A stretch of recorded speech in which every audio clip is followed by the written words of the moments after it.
Hello. We live.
Hey, bad bitch, 5'2", with a boss bitch attitude.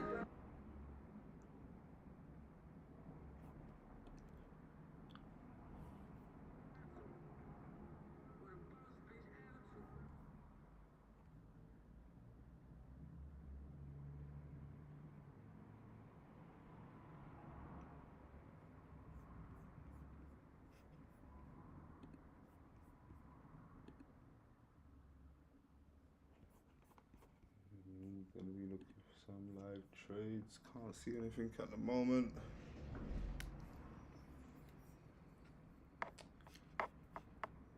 See where Bitcoin and everything at. Oh, Bitcoin took a jump. Bitcoin took a nice little jump. Let you guys see. Oh, it's not letting me drag it across. There you go. Forget the other noise. Everything else is garbage. As you can see, Bitcoin, Ethereum's taking a little pop as well.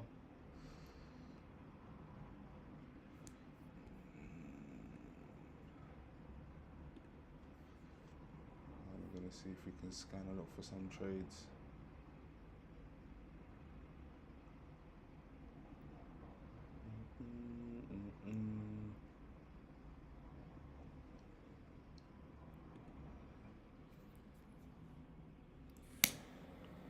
Live trading in front of everybody.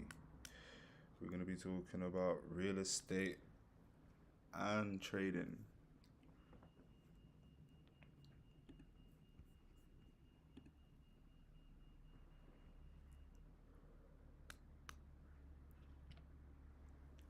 Something that you're interested in, stick around. I could do everything live.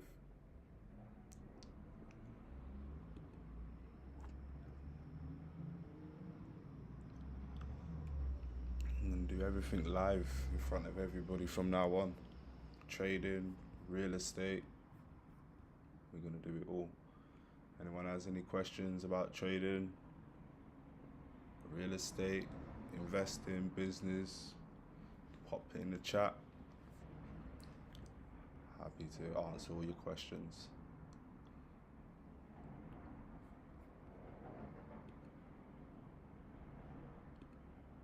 At this precise moment, nothing's happening in the market. Things are looking quite pleasant at the moment. I can assume gold and that would have took quick little jump there. Thought so. So yeah. Anyone got any questions? Real estate, trading? Feel free to pop it in the message, and I'll answer all the questions. Right now, we're looking for trades. As soon as we see something that makes sense, I'll do it right in front of you. If you've seen any of my videos or my content, I usually show the videos, but we decided we're gonna start doing this live for everybody.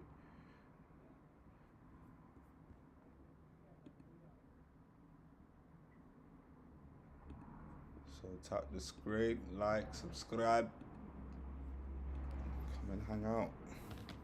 We're gonna be doing this live.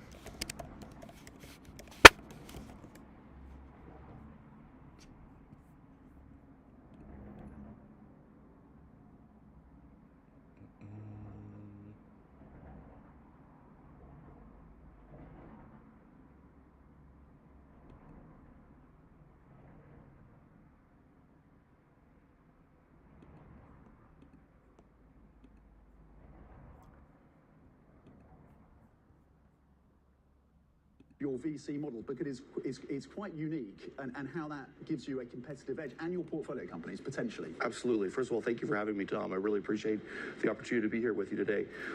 When I was at Sequoia, one of the things that I saw working with so many companies was the power that great operating talent had when it came close to exceptional founders. And when I set out to go launch my own firm and build my own firm from here in London, I wanted to create a model that brought exceptional talent and aligned it with exceptional founders. And what we've done is we've created this business partnership where we have a community of 140 people we call the Legends, who are strategic partners, who are some of the most experienced executives, founders, builders, operators, and investors who've worked across great technology companies in Europe and in the United States and in Israel. And we have this, are invested in Avantic, and then we share up to 50% of the carried interest. Which is a big change. Which is a big change. We share up to 50% of the carried interest with this community as they help us source, win, and build. And so it creates this really dynamic value proposition for founders that when they work with Avantic, they get access to this incredible community of legends, and they're economically aligned with them in a way that they've never been before. And for LPs who are our business partners also in investing in us, we get access to differentiated deal flow and interesting companies because we bring these legends and their networks to bear in helping to create great venture capital opportunities. Do you think this ends up changing the venture capital industry? I mean, we hope so. I mean, I think that for a long time there's this talk about VC value add, and many people try to go be helpful and make introductions, but at the end of the day, all of the partners in a firm are busy and their capital is limitless, and they're doing many different things. And I felt like the most tangible thing that we could do is create this great mentorship dynamic of bringing great legends, great builders and operators, letting them share in the economics as if they are partners in a venture capital firm, but they get to focus on what they are doing best, and they get to bring their value and experience to the founders who are creating special companies. Yeah, because carried interest typically around 20%. You're now, as an incentive to those legends, quote unquote legends, 50%. So that's a material change. I'm not too bad. You've raised $400 just a million. quick question, buddy. How are you deploying that? Where is the focus, Matt? Yeah, so the focus. So the 2 seconds. Oh, 2 seconds. Let me just put. And we're just in the earliest stages. And so our focus is on B2B AI companies across Europe, United States, and Israel. Okay. Focus on the West, investing from here in London. And so again, these whole live streams are going to be about transparency. So again, I like to keep my privacy, but I like to help people. So I'm going to be bringing on people onto the stream to sit down and talk to you guys where I've helped them and be fully transparent with everybody. So that's a client that I'm currently dealing with that was on a call just then. We're helping him purchase a property. Once he gets the property, then we're going to obviously bring him onto the stream, break it down for you guys, show him how we did this, X, Y, and Z. And so I think that similarly today, there will be some situations where there'll be some. So we're working on a few deals at the moment. So again, hopefully, like I said, we're gonna bring people on here to kind of sit down and talk to you guys and show you the right way to do this. Look, I believe there's Europe and there's London. I believe that London is one of the greatest cities in the world. And outside of San Francisco, and if you're not from San Francisco, London is the best place to come to build an AI company. You have access to capital, you have access to incredible talent, and you have a community here that is eagerly engaged to support you. And there are many American founders who are now moving to London to build their businesses here. One who I think is today later on your program. Yeah. But there are many of these, and there are great companies coming up here in London, and founders moving from Europe to be here in London. I think that London is underestimated by the world in its power. And if you think Can about everybody the hear US, me? US Can is everybody really hear me? San Francisco. And outside of San Francisco, London is really right up there as probably the second best place, in my opinion, to build an AI company today. What is the biggest missing ingredient, if there is one, to get growth and scale companies out of the UK, out of Europe? Experience, which is part of why we created this Legends model. As I looked at like what I could create that would really help the founders of Europe, is to connect them with great experience to help them build. In San Francisco, there's incredible density. You go to every coffee shop, and every single conversation is about a tech company. It used to be about crypto, now it's about AI. Now there's a little bit of crypto again. But you go to London, we're talking about art, we're talking about shipping, we're talking about all these different industries because we're just more dispersed and diversified here. And there's the need to be able to access and come in contact with the people who've had the experiences who can help you grow your business. And that's what this Legends model helps engender, is it creates this community of people who are spread out across Europe and the United States who are all eager to help young companies scale and win, and helps us kind of bridge that gap and bring that talent together with these founders.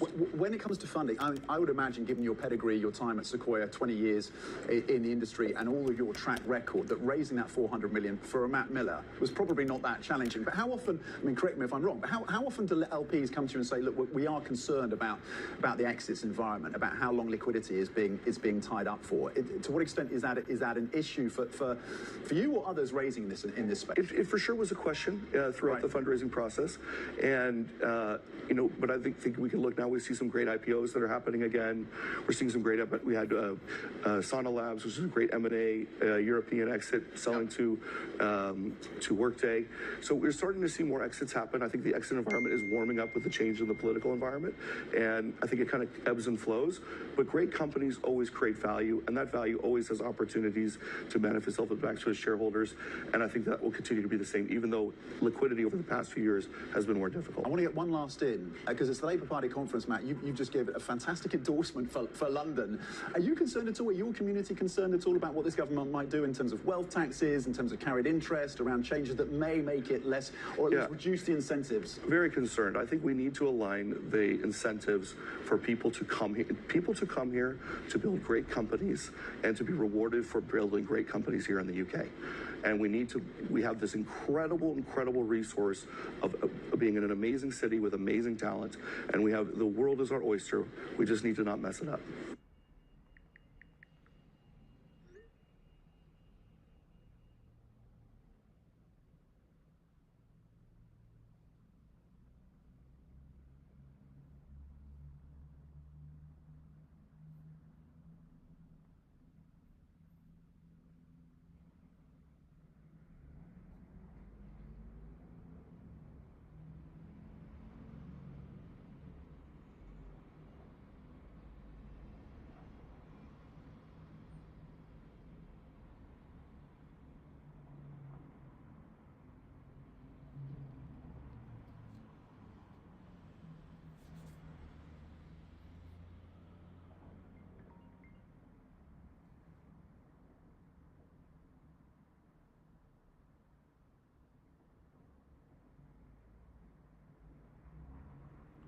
Speaking.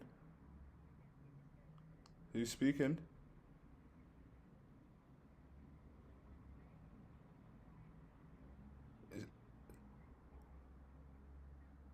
Indeed.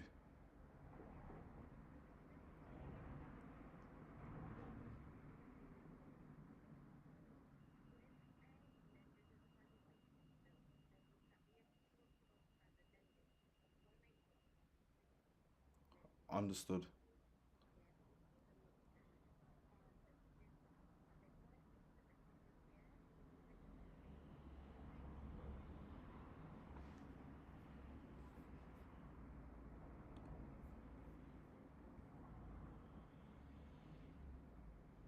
Correct.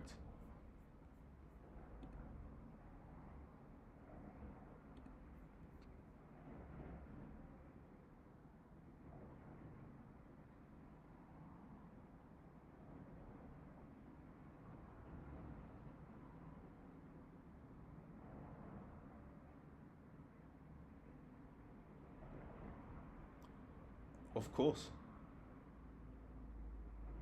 Of course. Of course.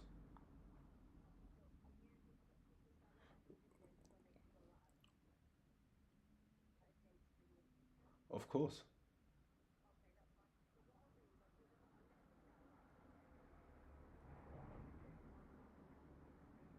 But has it? Haven't you looked through the legal pack?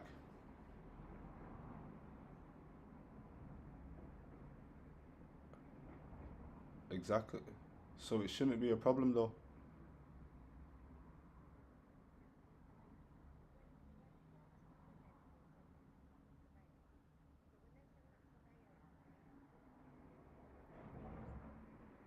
But what I'm trying to explain to you is that I've had someone personally inside the property, and I can confirm what you're seeing is not what you're obviously disclosing.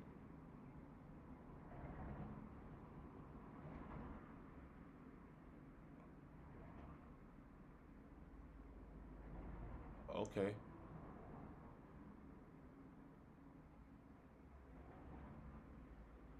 He's calling me now. He's calling me now. He's calling me now. Oh, no problem. No problem. I've explained that to him anyway, but no problem. Okay. I'll speak to you soon. Bye bye. Hello? No worries. I was literally just on the phone to the lender just then, innit? Basically, buddy, from what. Yeah, yeah. Basically, buddy, I don't know what these people are doing. I'm going to be totally frank with you. Um, Obviously, I get the concern, but you can't. If the issue was stated what they're obviously claiming, it will be in the report. Do you understand? And it doesn't say nothing like this in the report. Now, obviously, from viewing it, this is where they're coming to their own conclusions, isn't it? Right? Now, that's fair, but I don't believe that stands in it. Do you know what I'm saying? So I feel like they should go ahead, but so just listen to what I'm saying to you, innit? So the options that you do have, from what I can see, is that you let them go inside, let them have a look for themselves, be transparent, because again, everything's transparent, we're not hiding anything. Let them either say yes, this is correct, and then move forward, or when we do go, and if there is an issue, we fix it right there and then on the spot, so we can obviously go forward.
Sorry, I had to take a call.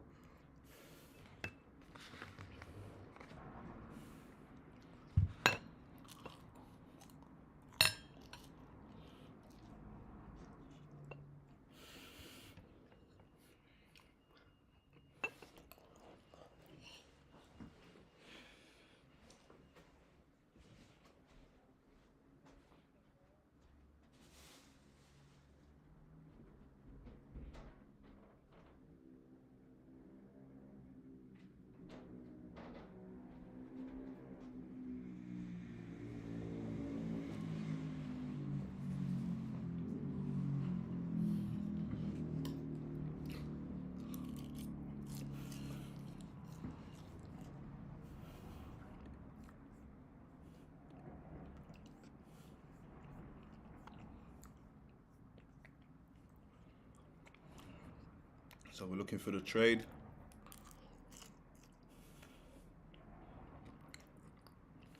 Sorry for my absence.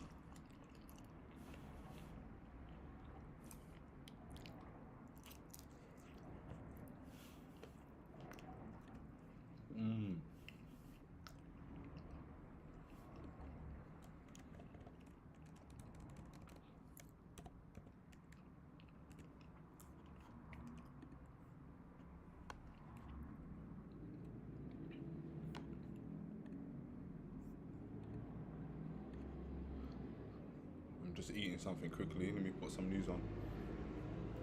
Matt, you come to us with this $400 million fund. You're based here in the UK now.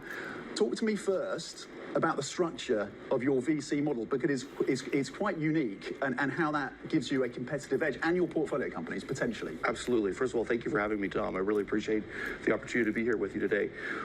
When I was at Sequoia, one of the things that I saw working with so many companies was the power that great operating talent had when it came close to exceptional founders. And when I set out to go launch my own firm and build my own firm from here in London, I wanted to create a model that brought exceptional talent and aligned it with exceptional founders. And what we've done is we've created this business partnership where we have a community of 140 people we call the Legends, who are strategic partners, who are some of the most experienced executives, founders, builders, operators, and investors who've worked across great technology companies in Europe and in the United States and in Israel. And we have this, are invested in Avantic, and then we share up to 50% of the carried interest. Which is a big change. Which is a big change. We share up to 50% of the carried interest with this community as they help us source, win, and build. And so it creates this really dynamic value proposition for founders that when they work with Avantic, they get access to this incredible community of legends, and they're economically aligned with them in a way that they've never been before. And for LPs who are our business partners also in investing in us, we get access to differentiated deal flow and interesting companies because we bring these legends and their networks to bear in helping to create great venture capital opportunities. Do you think this ends up changing the venture capital industry? I mean, we hope so. I mean, I think that for a long time there's this talk about VC value add, and many people try to go be helpful and make introductions, but at the end of the day, all of the partners in a firm are busy and their capital is limitless, and they're doing many different things.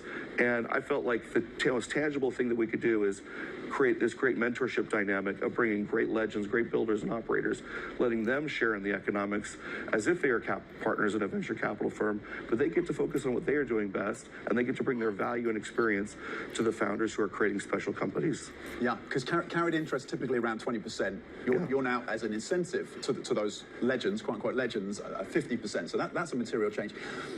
You've raised $400 million. How are you deploying that? Where is the focus, Matt? Yeah, so the focus, like, we're at the beginning of this incredible age of AI, and we're just in the earliest days.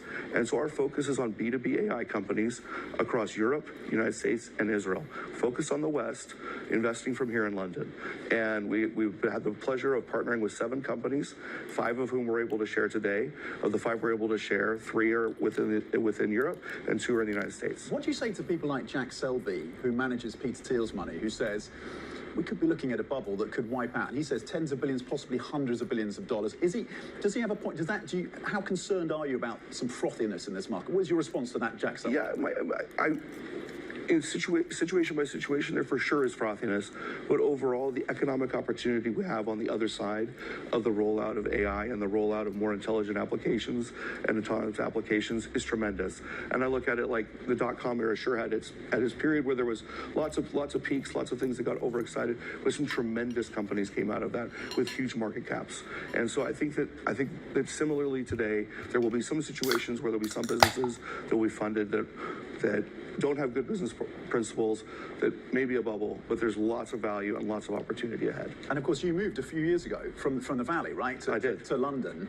What is your thesis for Europe, man? Look, I believe there's Europe and there's London. I believe that London is one of the greatest cities in the world. And outside of San Francisco, and if you're not from San Francisco, London is the best place to come to build an AI company. You have access to capital, you have access to incredible talent, and you have a community here that is eagerly engaged to support you.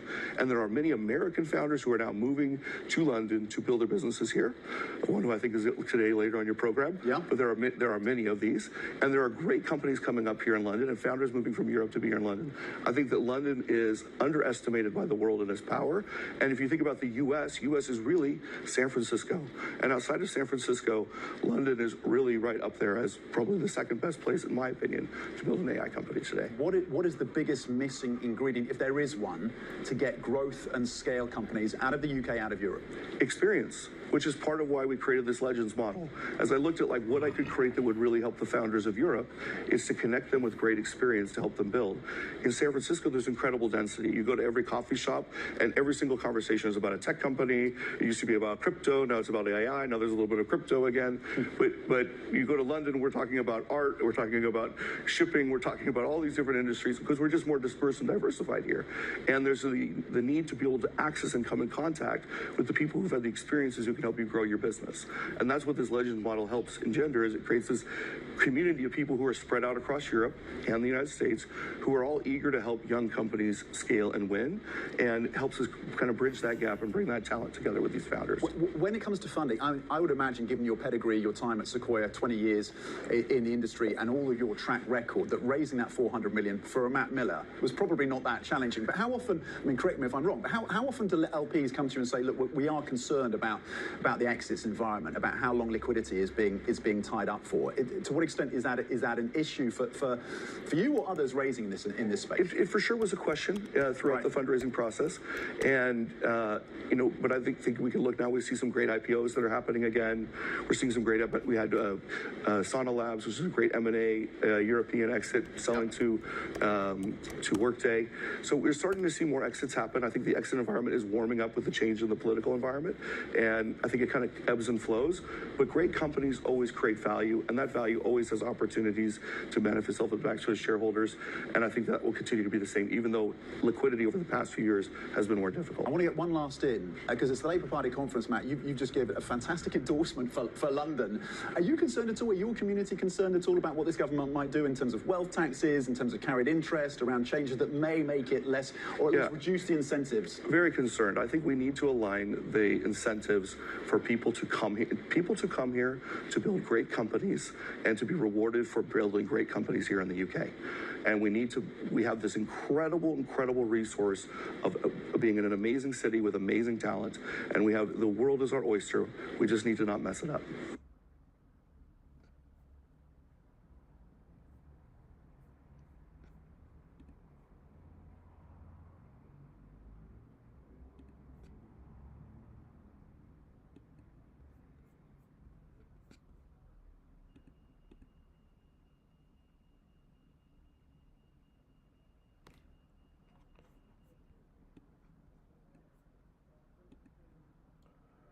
Video making a quick run.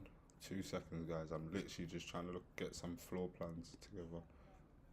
Give me 2 minutes. I'll be right back. I'm still here. Oh.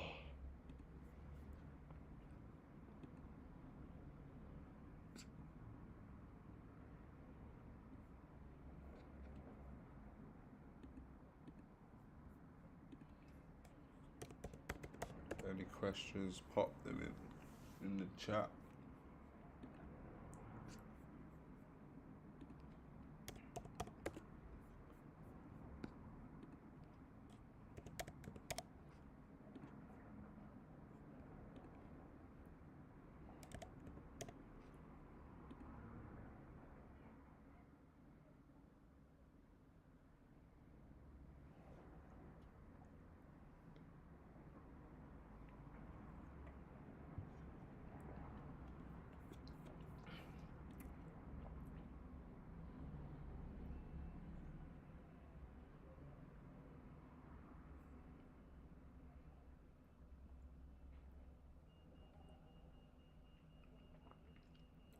Thanks for the follow. Thanks for the follow.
Let me just check there's nothing else.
So let's make some money. Market's trying to move. Starting to look positive right now. There must be something going on. Let me check. There must be something going on right now.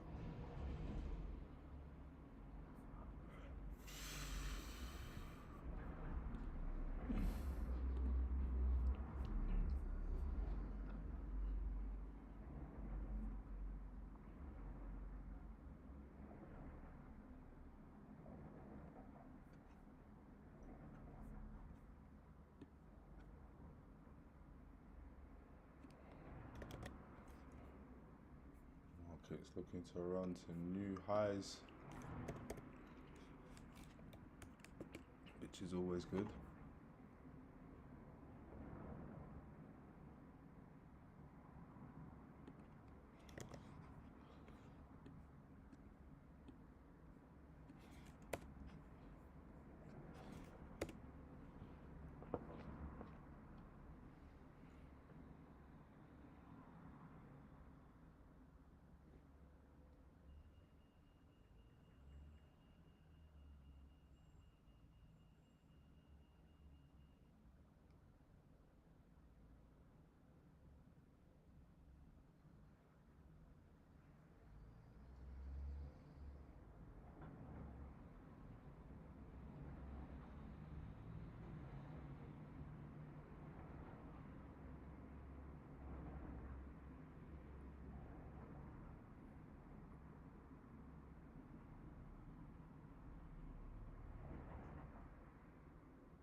I'm back.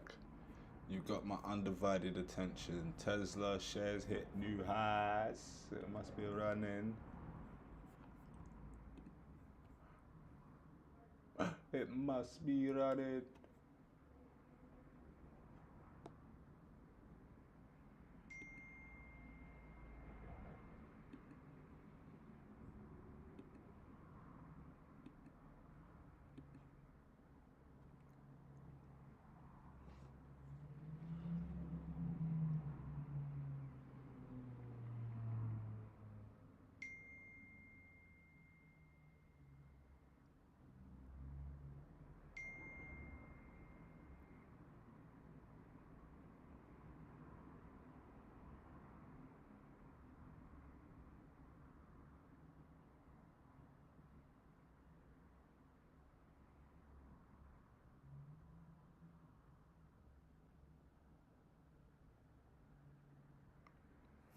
Any questions? Pop them in the chat. We're waiting right now.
That's what we was meant to look at. Stoke-on-Trent.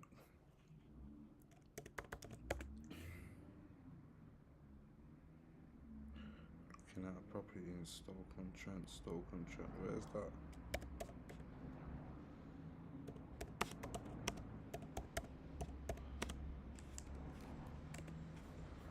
Where is that? Please tell me it's in London.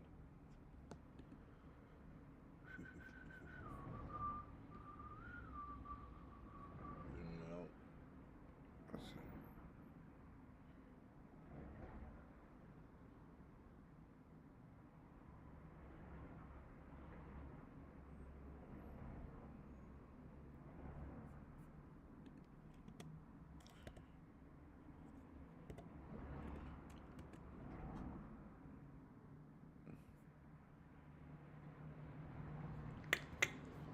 Nope. That one's not going to be one that we're going to be looking at, unfortunately.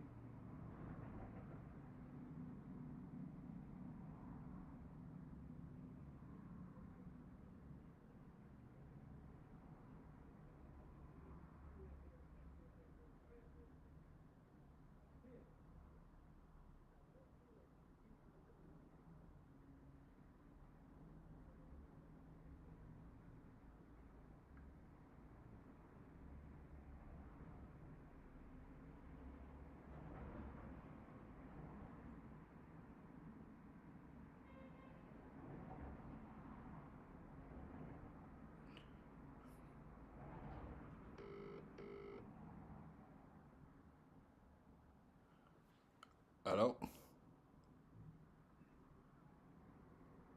How come you answer my call? You tried calling me? Didn't you try calling me? Yeah, I tried to call you back. What happened?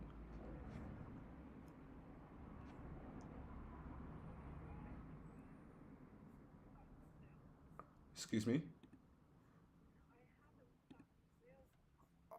You driving? Alright. Well, ring me when you stop or something, innit? 'Cause I'm streaming, innit? I can hear you, but I'm streaming, innit? Wait.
We're here.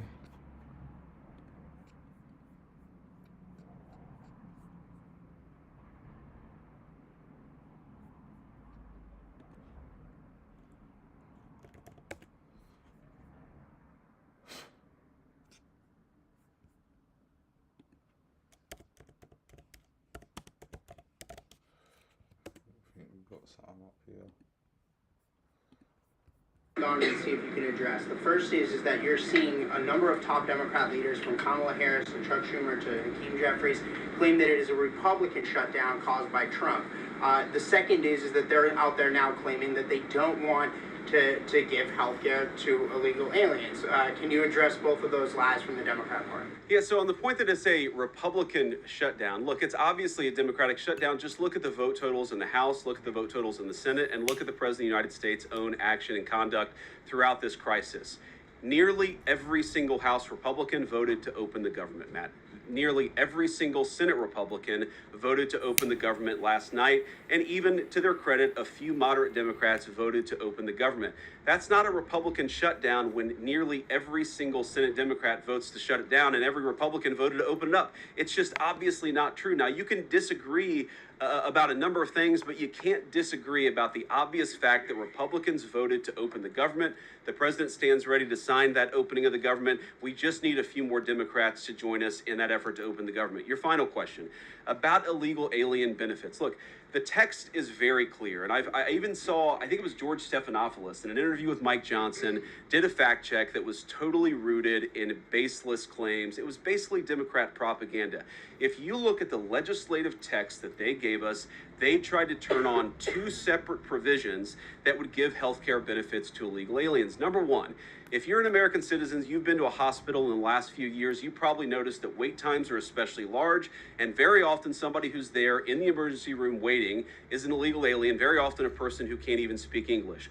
Why do those people get health care benefits at hospitals paid for by American citizens? The answer is a decision made by the Biden administration that the Trump administration, working with congressional Republicans, undid. We turned off that money spigot to health care funding for illegal aliens. The Democrats, in their legislative text, want to turn it back on. That's one thing. The second thing, Matt, is we all know that there are various ways in which the Biden administration waved away illegal immigration status. They gave parolees, they gave asylum claims to people who weren't really claiming asylum.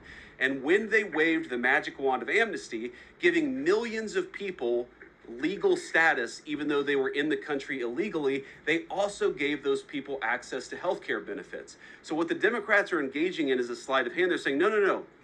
Those weren't illegal aliens who were getting health care benefits, even though everybody, knows they were in the country illegally.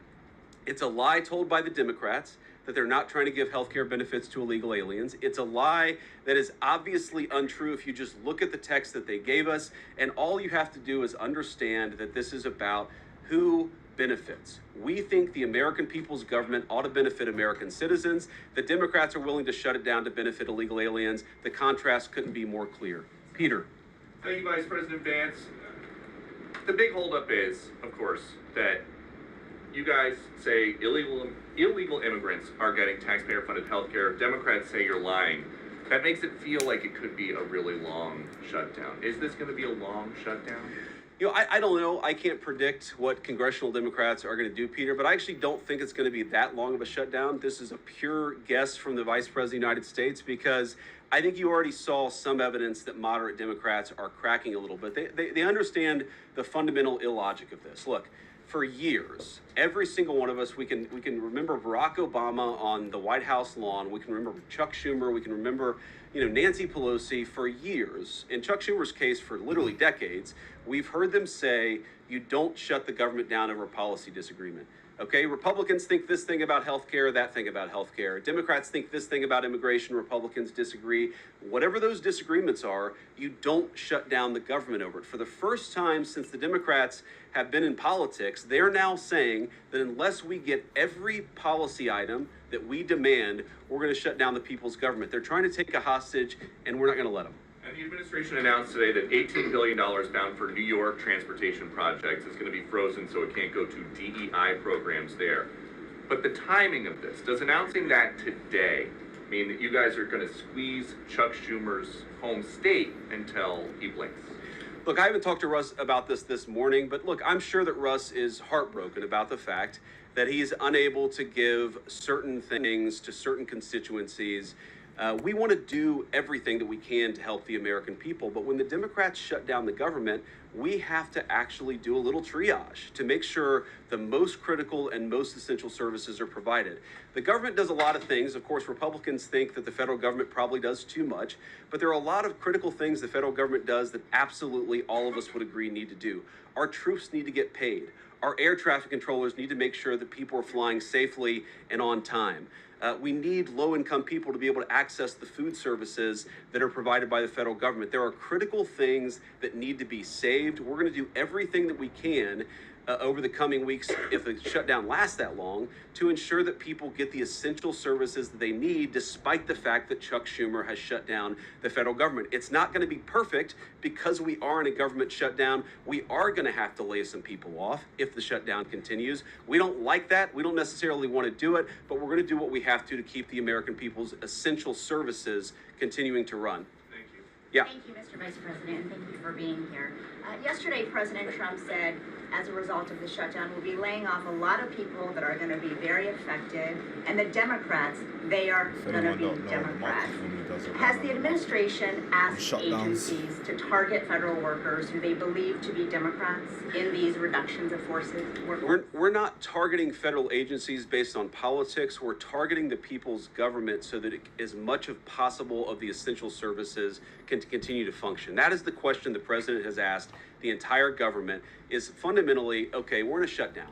That causes some problems. The troops aren't getting paid. There's nothing that we can do about that while the government is shut down. But there are essential services that we want to make sure as much as possible they still continue to function.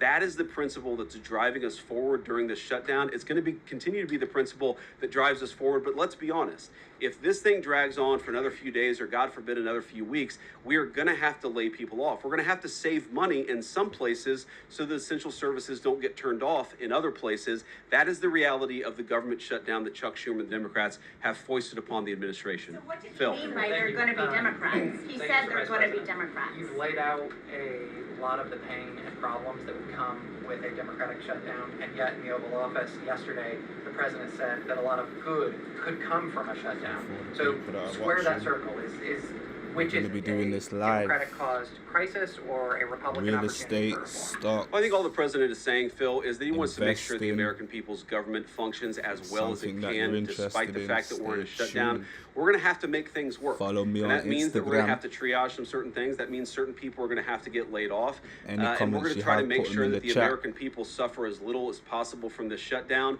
That's what the president is saying, is that, yes, this is a bad thing. Obviously, the president is trying to reopen the government, but we're going to make things work as well as we possibly can, given the constraints that we have. And then on those policy differences for the discussion and the negotiations to come later, during the Biden administration, Democrats twice voted to expand these Affordable Care Act tax credits, but those were supposed to be temporary and they were slated to expire at the end of the year. As you sort of crack the door open to negotiation at a later date, would the party that ran on defunding Obamacare really negotiate about potentially expanding Obamacare? Well, Phil, what we've said to the Democrats is that we're willing to have a conversation about how to ensure that Americans continue to have access to health care. And frankly, they should have access to better health care at a lower cost. We inherited a mess of a health care system from the Biden administration. It's why the president has worked so hard on the most favored nation status for prescription drugs. It's why we care so much about lowering the cost of prescriptions and why we're doing everything else. We're willing to have that conversation, but I think it's important to bracket the healthcare policy conversation because it's separate from the government shutdown. We think that we can open the government and then have the conversation about what best healthcare policy to fit the needs of the American people. That's all we're trying to do. That's all we're trying to accomplish. We've got to reopen the government first. Now, Caroline, I don't know how you do this, how you actually choose people, because I don't know 90% of the names in here. Is it just who's the best dressed? Okay, I really like your shirt. Go ahead. Thank you, Mr. Vice President. You are president of the Senate. Can you talk about what you're doing, what the administration is doing to try to get other Senate Democrats to vote to open the government? Yeah, we're talking to a number of our colleagues, Democratic and Republican in the Senate. I talked to a number of them last night. The president, of course, is talking to them as well. I think there really are two categories of demands that I've seen privately from congressional Democrats. I think on the one hand, those who are negotiating in good faith are saying, look, we just want to make sure that we're able to have a conversation with the administration about some of the critical needs that we see that need to get fixed over the next few months. We recognize it's kind of absurd, and a lot of them will admit in private that it's kind of absurd to shut down the people's government over these disagreements, but just agree to negotiate with us in good faith on these issues. And of course, we're having that conversation with them. Then there's another category, people who say, give us everything we want or we're going to keep the government shut down. We just write those people off because they're not negotiating in good faith. And frankly, we don't need them. We've already got 3 more Democrats last night than I thought we would get. And I think it's because they recognize the illogic of the position of taking the entire American economy hostage because they don't get their policy priorities. So 3 moderate Democrats joined 52 Republicans last night. We need 5 more in order to reopen the government. And that's really where we're going to focus, is how to get those 5 additional Democrats. Thanks, Mr. Vice President. First 2 questions. Are there plans to meet Democratic leaders again in the coming days, or are you planning on plucking off senators one by one? So that's the whole question? No, I got a second question. Okay, go ahead and ask the second question. So the president's been posting some images of Leader Jeffries and Senator Schumer. I saw. Recently. You've said that you're interested in good faith negotiations with these leaders, but what message does that send? Is it helpful to post pictures of Leader Jeffries in a sombrero if you're trying to have good faith talks with him? Oh, I think it's funny. The president's joking, and we're having a good time. You can negotiate in good faith while also poking a little bit of fun at some of the absurdities of the Democrats' positions, and even, poking some fun at the absurdity of the Democrats themselves. I mean, I'll tell Hakeem Jeffries right now, I make this solemn promise to you that if you help us reopen the government, the sombrero memes will stop. And I've talked to the President of the United States about that. Now, to your first question, are we negotiating one-on-one? Are we negotiating in groups? Look, I will go to the U.S. Capitol right now and meet with Chuck Schumer or any Senate Democrat if it helps us reopen the government. Most of the conversations, in my experience at least, have been one-off. We're also, of course, relying on some of our Senate Republican colleagues who have good relationships across the aisle. We're going to do whatever we have to do is the answer. And I think it's tough to predict what shape this negotiation is going to take over the next few months. But I feel good about the fact that Democrats already realize privately the fundamental irrationality of their position. I hope that they're going to publicly acknowledge it and reopen the government. Right in the back, yeah. Thank you, Mr. Vice President. You responded to a post on X of Chuck Schumer on the House floor back in 1996, railing against illegal immigrants receiving taxpayer-funded benefits. You said Chuck Schumer once recognized that it was disastrous to give illegal aliens rewards for breaking the law. Now he wants to shut down the government unless we reward illegal aliens for breaking the law. Why has Chuck Schumer changed his stance? That's a good question. Actually, it's a very tough question. Asking me to get in the head of Chuck Schumer is not a place I particularly want to be, but my basic read on it is that the entire Democratic Party, the political leadership, not every Democrat nationwide, but the political leadership of their party has got it into their heads that the only way to be compassionate is to be compassionate to illegal aliens rather than American citizens. If you go back to what Bill Clinton was saying, even Barack Obama in some cases, what he was saying about illegal immigration 10, 15, 20 years ago, you would put them on the MAGA right based purely on their rhetoric around illegal immigration. So I don't know why they've gone so far to the left. I think it's bad for the country. I think it's bad for them politically. But our principle, all I can do is speak for the president that I serve and the country, the administration that I serve right now. We believe that the American people's government exists for the American people. That means the people who have the legal right to be here, and that's why we're fighting to reopen the government. And unfortunately, the Democrats are fighting to shut it down for the benefit of illegal aliens. And I'll take a couple more, and then I'll let Caroline, I'll go back to my day job so Caroline can go back to hers. All right, yes. Thank you, Mr. Vice President. Just going back to the sombrero, you said that the president is joking, but Hakeem Jeffries says that these memes were racist. What's your response to that? And just if I may briefly go off topic, Secretary Hegseth yesterday made an edict about no more beardos in the military. Just wondered what... Sorry, what did he say? No more beardos. Beards. Oh, sorry, that's my accent. Just wanted your response to that. I didn't see that particular comment. I thought Pete gave a hell of a speech, and a speech that really is just oriented around returning the American military to the very high standards that it has had for virtually its entire history until Joe Biden came along and decided to lower standards. I think it was bad for our military, and it was bad for our troops. When I was a young United States Marine, I did not have a beard. I am now the vice president, so I get to do what I want to do. But I think Pete's trying to re-implement high standards, and that's a very good thing. On the sombrero thing, I mean, Hakeem Jeffries said it was racist, and I know that he said that, and I honestly don't even know what that means. Like, is he a Mexican American that is offended by having a sombrero meme? I mean, I saw one of the major TV stations put the meme up and then say, this is AI generated. And he had like the curly animated mustache too. It's like, do you really not realize the American people recognize that he did not actually come to the White House wearing a sombrero and a black curly animation mustache? Like, give the country a little bit of credit. We're all trying to do a very important job for the American people. The President of the United States likes to have a little bit of fun when he's doing it, and I think that's okay. I'll take one more question. Mr. Vice President, in every previous shutdown, workers have been furloughed, not laid off. So why does the president want to fire some workers and not just furlough them? Why is this shutdown any different? Well, first of all, we haven't made any final decisions about what we're going to do with certain workers. What we're saying is that we might have to take extraordinary steps, especially the longer this goes on. We're going to have to take extraordinary measures to ensure the people's government operates, again, not perfectly, because it's not going to operate perfectly in the midst of a shutdown, but operate as well as it possibly can. And I think that the Democrats, if they're so worried about the effect this is having on the American people, and they should be, what they should do is reopen the government, not complain about how we respond to the fact that Chuck Schumer and the Democrats have shut down the government in the first place. Thank you, Caroline. He's going to target some benefits, Mr. Vice President. Thank you. Should See you guys. Americans prepare for their benefits to be cut as well? All right, guys. Well, let's let the fun continue. Vice President's a very busy man, and I'm happy to take some more questions. I know there's more news today. Aside from the shutdown, we can focus on the shutdown if you want, but let's go ahead. Kate, why don't you start? The president talked about doing things that he said were irreversible during the shutdown, cutting vast numbers of people, he said, and cutting programs. Can you specify what exactly he was referring to, what's on the table, and what's going to be cut? Look, I think the Vice President just referred to this in some of the answers that he gave regarding the layoffs. There are unfortunate consequences to a government shutdown, and the federal government is not receiving any cash at the moment. And so the Office of Management and Budget has been tasked with looking over the receipts and looking over the budget of the entire federal bureaucracy. And as the Vice President said, determining what needs to continue to go out the door and what can we continue to keep running and what unfortunately is going to have to come to an end. So those decisions are being made.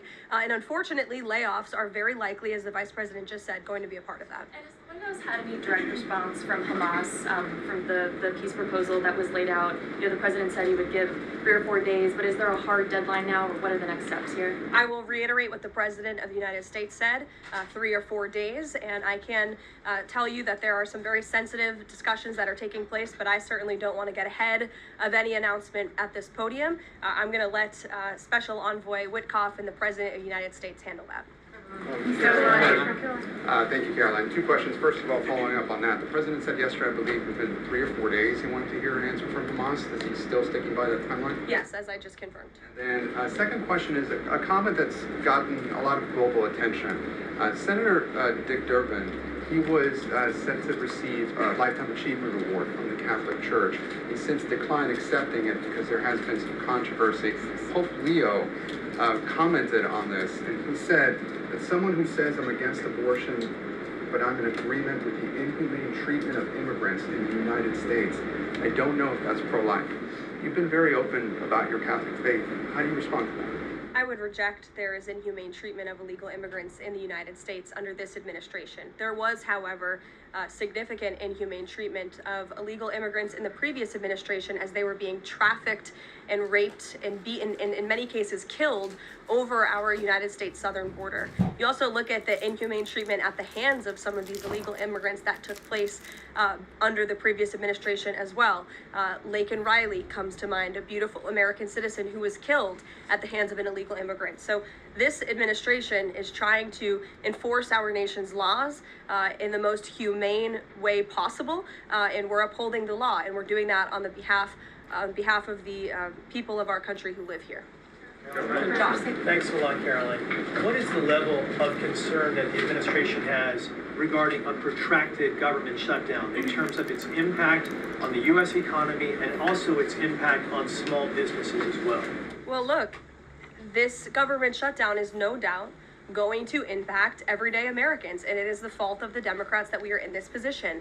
And I know I relayed some programs that will be impacted, the Vice President did as well, but I just want to make sure the American public understand what the Democrats have done to our government and our country. 1.3 million active duty troops will work now without pay. Critical food assistance for low-income women, infants, and children will now lapse. No new mothers or children are allowed to join this critical program because of the Democrats' decision to shut down the government. Telehealth services for seniors and in-home treatment options for Medicare patients will now come to an end. Nearly 50,000 members of the United States Coast Guard are going to have to work unpaid. Over 13,000 air traffic controllers will work without pay, as well as TSA agents, which will very likely create flight disruptions, and pay will now stop for over 150,000 federal law enforcement officers. These are not just numbers and statistics. These are real Americans who have families at home. And I saw some Democrat members today saying they're still going to accept their paychecks because they have 3 kids at home and they have mouths to feed. Well, so do these federal workers who those same Democrats just voted to shut down the government and turn off their pay. And we believe that's very unfair, and it's why the administration wants to see the government reopened. GDP growth fell by about 0.5 percentage point during the last government shutdown during the president's first term. Are you expecting a similar type of impact on GDP growth related to this potential protracted government shutdown? Well, look, I think it's dependent upon how long this shutdown continues. So it's dependent on how long it takes Democrats to muster up the coverage, 5 of them, to vote in the best interest of our country, our citizens, and our economy. Eamon. Thank you, Caroline. Yesterday, your administration took a 5% stake in Lithium Americas and a stake in the mine that they're working on, and you've taken stakes in other companies and revenue streams from other companies. Can you articulate the broader principle here? When does the administration see it as appropriate to demand equity stakes or revenue streams from American companies? And what other companies are you going to be demanding those from? Well, look, this is a creative solution by the President of the United States to tackle our nation's crippling debt crisis. As I said earlier, we are $37 trillion, trillion with a T, in debt. And not only is the president effectively utilizing tariffs to bring in massive amounts of revenue, and there's billions of dollars coming in every month. I know you know that even because you cover it on CNBC quite well. So the president is focused on how can the United States government make more money? How can we make our country wealthy and rich again? And cutting some of these unique creative deals with companies around the world and here at home is just one way the president is seeking to do that. And I know the Department of Energy just announced this new deal. It's another great deal for the American people and our government. And on Lisa Cook, Sure, go ahead. Lisa Cook, the Supreme Court said today that she's going to be allowed to stay at the Federal Reserve Board until oral arguments in January. Does the president have any personal reaction to that? This has been something he's been very intent on. Look, we have respect for the Supreme Court, but they're going to hear the actual case and make a determination on the legal arguments in January. And we look forward to that because we maintain that she was fired well within the president's legal authority to do so. She was removed from the board, and we look forward to that case being fully played out at the Supreme Court. Reagan. Caroline, I have one for you on EJ Antoni and one on the shutdown. Sure. CNN reported that Collins and Murkowski declined to meet with EJ Antoni, raising concerns that his nomination was in trouble. I'm wondering what message Collins and Murkowski are sending to the White House by not meeting with one of the president's nominees. Well, look, EJ Antoni remains a great ally of the president and our team. It became clear, unfortunately, that he was not going to have the votes, and so we will be announcing a replacement nominee very soon. And on the shutdown, I'm just wondering how soon you could see cuts to the federal workplace, and if there's a specific agency that will experience the most cuts or be focused. Unfortunately, because the Democrats shut down the government, the president has directed his cabinet, and the Office of Management and Budget is working with agencies across the board to identify where cuts can be made, and we believe that layoffs are imminent. They are, unfortunately, a consequence of this government shutdown. Ed. So you talk about the layoffs being imminent. Is there a percentage then of reduction that the White House is looking for of workforce? I don't have a specific percentage for you. What about China, if I could? So China has not made one soybean purchase this year in the United States. I talked to a farmer yesterday who has about 1,000 acres in Iowa and says this is just killing her. Now, the president has been talking to President Xi. Could China not buying agriculture affect a possible meeting with the president? Would he not meet with Xi because China has refused to buy soybeans from the U.S.? Look, I don't want to speak for the president and make a determination on that from this podium, but what I can tell you is that supporting America's farmers and doing what's best for them is at the top of the president's priority list, and it's at the top of the list for this administration right now. There have been several very high-level meetings on this very topic. We want to help our farmers, and we're exploring the best ways to do that, and I would anticipate there will be more to come on that very soon. Send a message to the Chinese president. Look, I just shared that message. The president wants what's best for America's farmers. Sean. Hey, Carolyn. Hi. 2 things to ask you about. Sure. first thing, I want to ask about this video that the president posted the other day. It was an AI deepfake of himself talking about something called med beds. What was he trying to communicate to the public there, and why did he delete it? I think the president saw the video and posted it, and then took it down. And he has the right to do that. It's his social media. He's incredibly transparent, as you all know. You hear from him directly on social media. He likes to share memes. He likes to share videos. He likes to repost things that he sees other people post on social media as well. And I think it's quite refreshing that we have a president who is so open and honest directly himself. Many a times on Truth, you are hearing directly from the President of the United States. And second thing, how did the White House decide that it is appropriate for Jared Kushner to be working on matters that involve Qatar, the UAE, Saudi Arabia, 3 countries that combined have given him more than $2.5 billion for his investment firm? I think it's frankly despicable that you're trying to suggest that it's inappropriate for Jared Kushner, who is widely respected around the world and has great trust in relationships with these critical partners in these countries, to strike a 20-point comprehensive detailed peace plan that no other administration would ever be able to achieve. And so Jared is donating his energy and his time to our government, to the President of the United States, to secure world peace. And that is a very noble thing. And this is a peace plan that has not just been accepted by Israel, but it has been applauded by Muslim and Arab countries around the world. It has been applauded by European leaders around the world. Virtually everyone in the world is supportive of this plan that Jared Kushner offered his time to help put together alongside our special envoy Witkoff, the Vice President, the President of the United States, Secretary Rubio, and the President's entire national security team. We are very proud of that plan, and we hope Hamas will accept it because it will lead to a more peaceful and prosperous Middle East. Two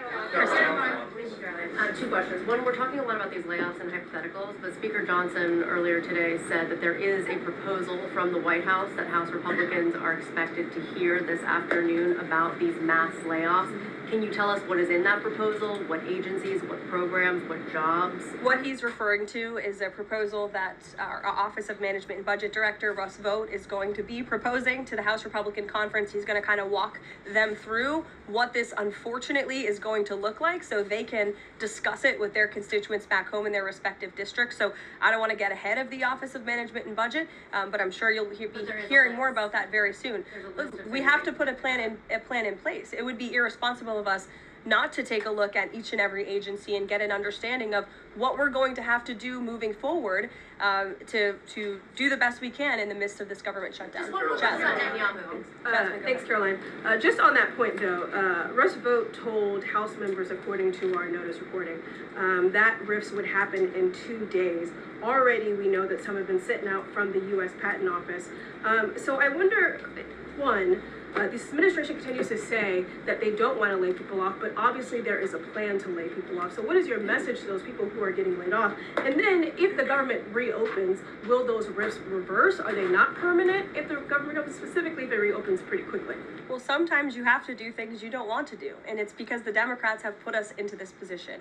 If the Democrats did not vote to shut down the government, we would not be standing up here talking about layoffs today. We'd be talking about all the other news stories going on in the world in our country. We'd be talking about all of the great things that this administration is doing to uplift Americans across the country. But unfortunately, the Vice President of the United States and I have to come out here today to talk about a government shutdown that the Democrats put us in this position. And a second Go question. ahead, Joey. Thanks, Caroline. I'm just trying to clarify the timing of these potential layoffs to federal workers. You said imminent.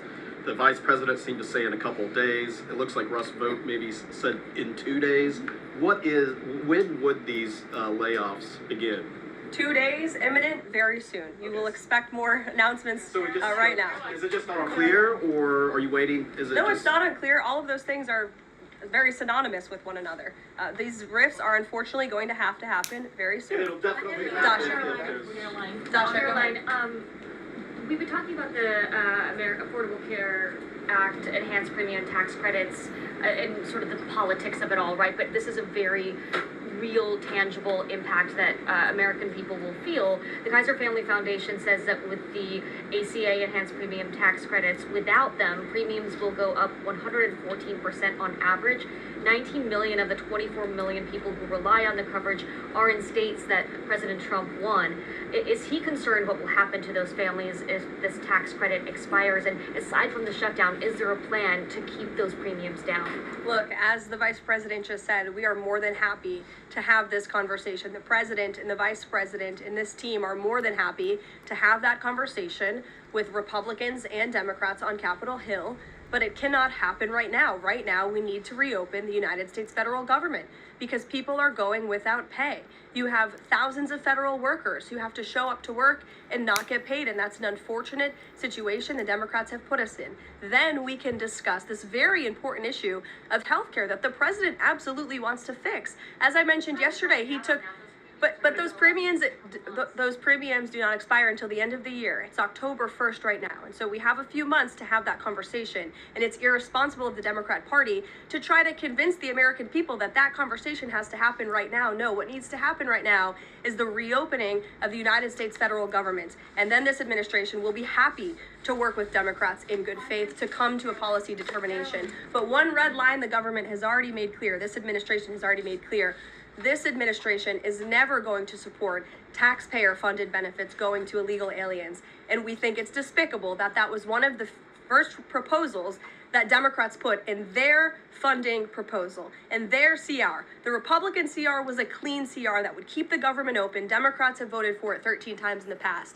The Democrats put this poison pill in there, this partisan pill. Why? Because they are beholden to the far left radicals in their party, and you already see 3 moderate Democrats having the courage to say no. We need to keep the government open, and then we can have these conversations about health care. Mary. Caroline, I just want to circle back to something the Vice President said about Ocasio-Cortez, and actually his president can come up sooner. So if Schumer is catering to the demands of Ocasio-Cortez, can you share whether the White House views this as cracks in Schumer's leadership, and would the Vice President be open to meeting with someone like her if she is assuming this role in the Democratic Party? I'll let the Vice President speak on that himself. I think that certainly Senator Schumer was not expecting 3 moderates to break with him last night. In fact, last night you heard Senator Schumer say he can't guarantee that he will be able to hold his caucus together. And so again, we encourage Democrats to have the courage to do the right thing, do what you have done 13 times previously, and vote for this clean continuing resolution to keep the government funded. As for what the Trump administration and President Trump is going to do, we'll continue to be very public that we want the government to be open. And as the Vice President said, we'll continue to work in good faith with anyone on Capitol Hill who wants to do right by the American people. Thank you all so much. We'll see you later. Thank you.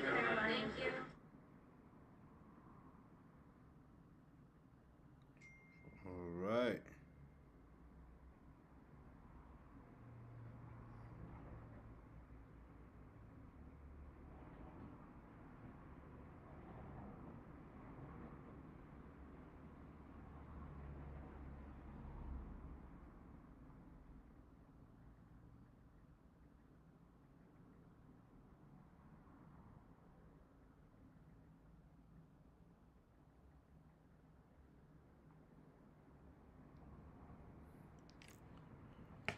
Right.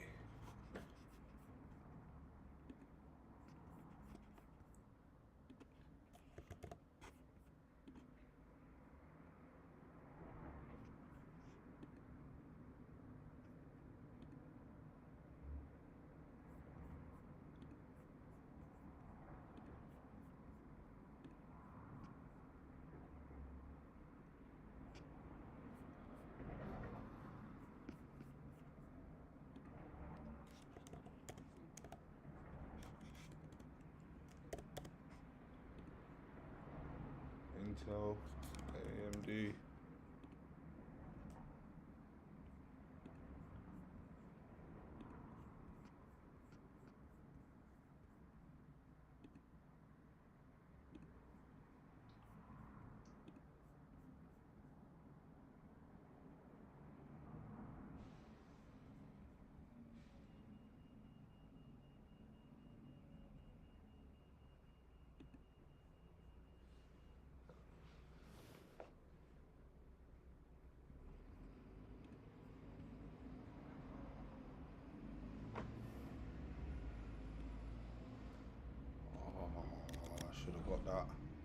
fuck's sake.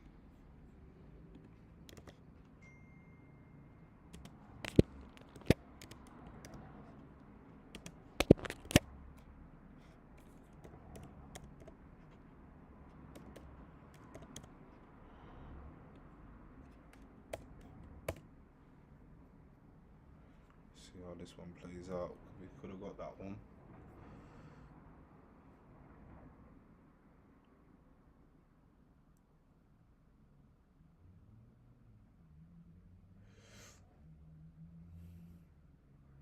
Intel in early talks to add AMD as foundry customers.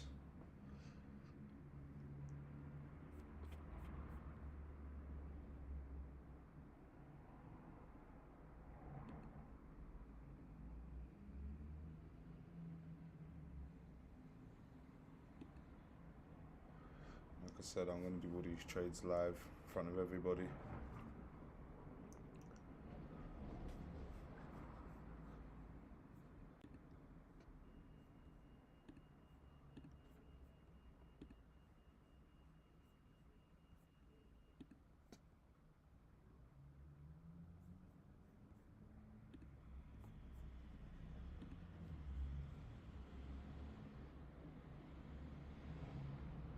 This one might have legs to go, you know. This one might go. Let me see if I can get a position. This might stick. Actually, do you know what? I'm gonna leave it. I'm gonna leave it. Let's see what they do.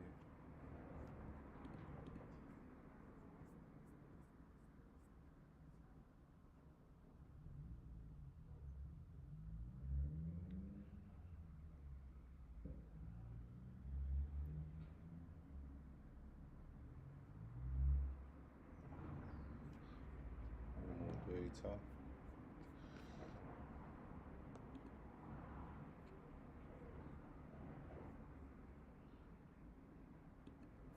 It's looking a bit fadey.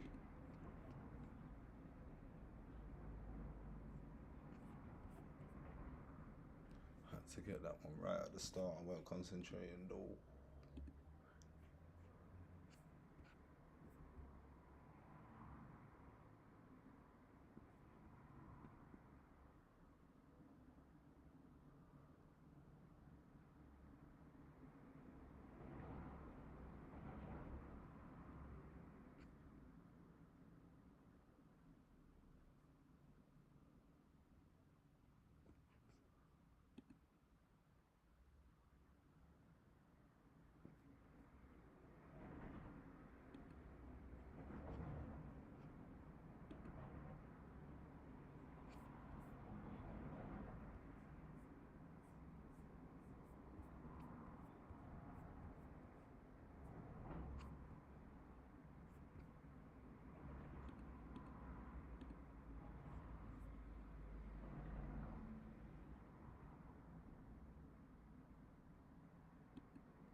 Where's the emoji? Where's the eye emoji? I'm trying to post something on Twitter. Just give me a second.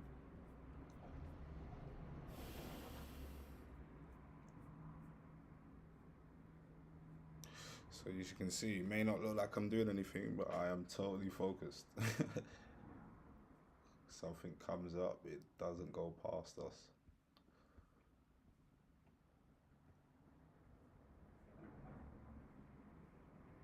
There is going to be moments when I miss it though, because look, it looks like this wants to go this.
post the information here for you lot as well.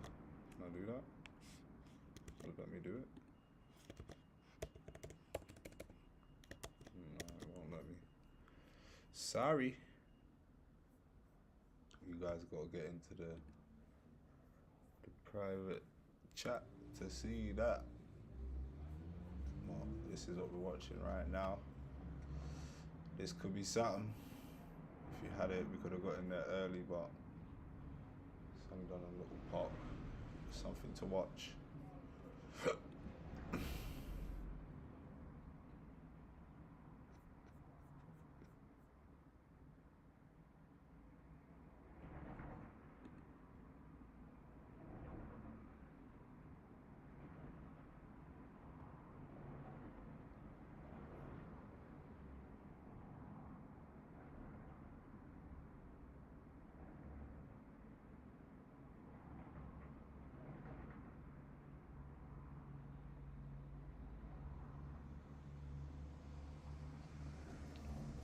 So most traders like to say, I made this much this day.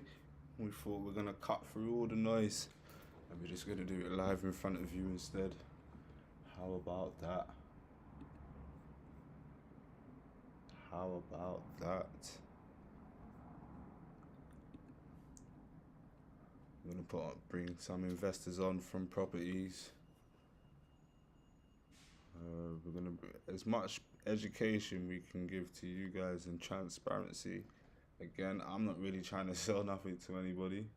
Yes, I do have my own groups and I do teach people, but this is purely just to show you guys, like, okay, this is capable, isn't it? So I'm gonna try and stream as much as I can. I'm gonna try and stream my whole life, like, so when I do property deals, when I'm trading, when I'm looking at business, as much as information I can give to you lot without obviously, what's the word for it?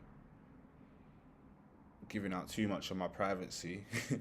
You know, I'm gonna be transparent and I'm gonna show you lot how to basically go from 0 to where? $1 million.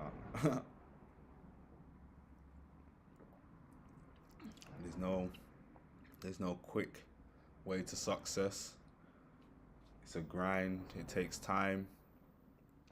So when all these guys just come online and show you, oh, I made this much money, it's crazy because they don't show you how much they're putting in. Most of these people, if they're actually doing it, they've got thousands in it. So we're gonna show you guys how to do this from people that have got £20, £30, £100, £200 in their bank account. So this is the aim.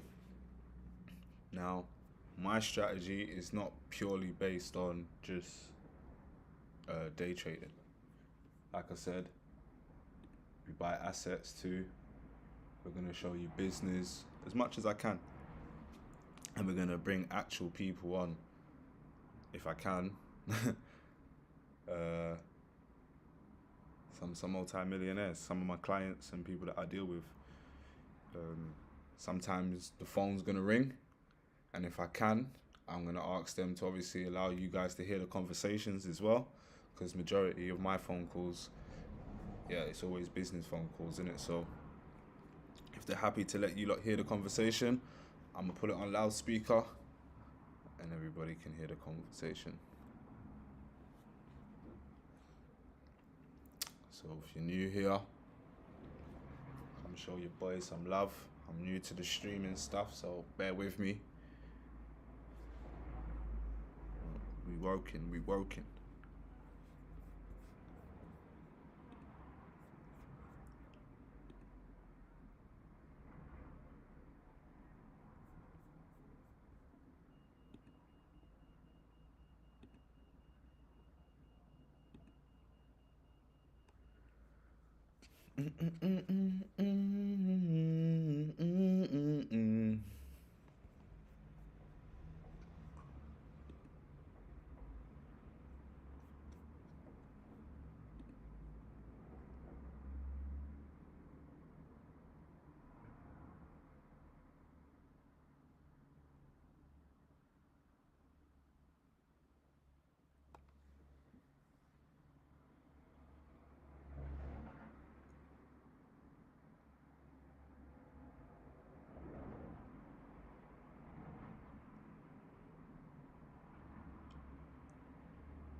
Looking like it wants to go. See if I can find anything else.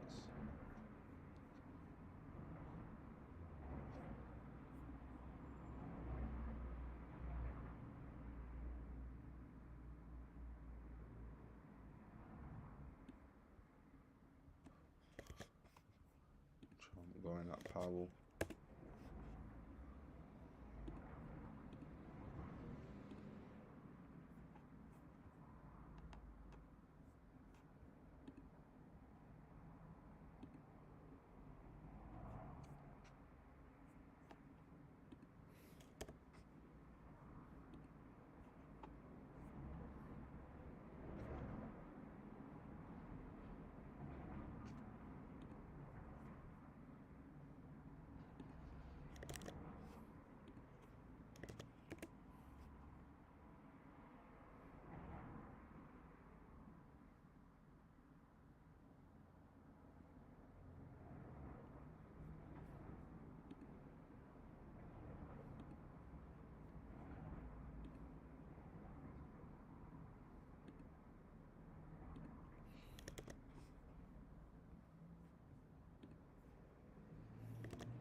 Right, it's starting to circulate on the news now, innit? So this might even move.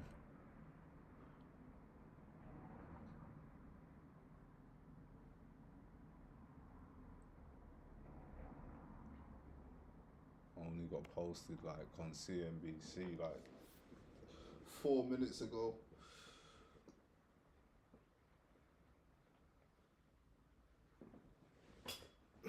We've had that up for a good 9 minutes. So we're ahead of everybody.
That one looking like a dud.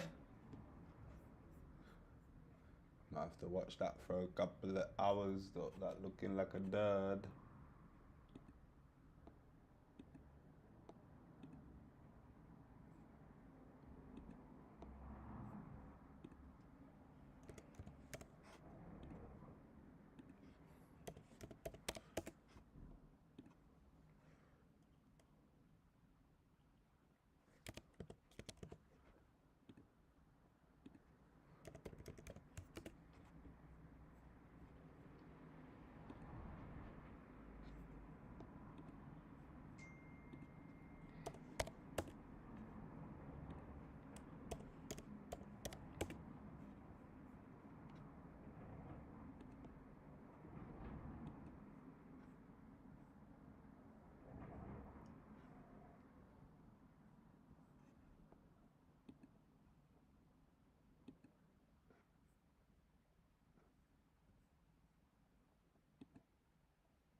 Sorry, I'm just updating the chat.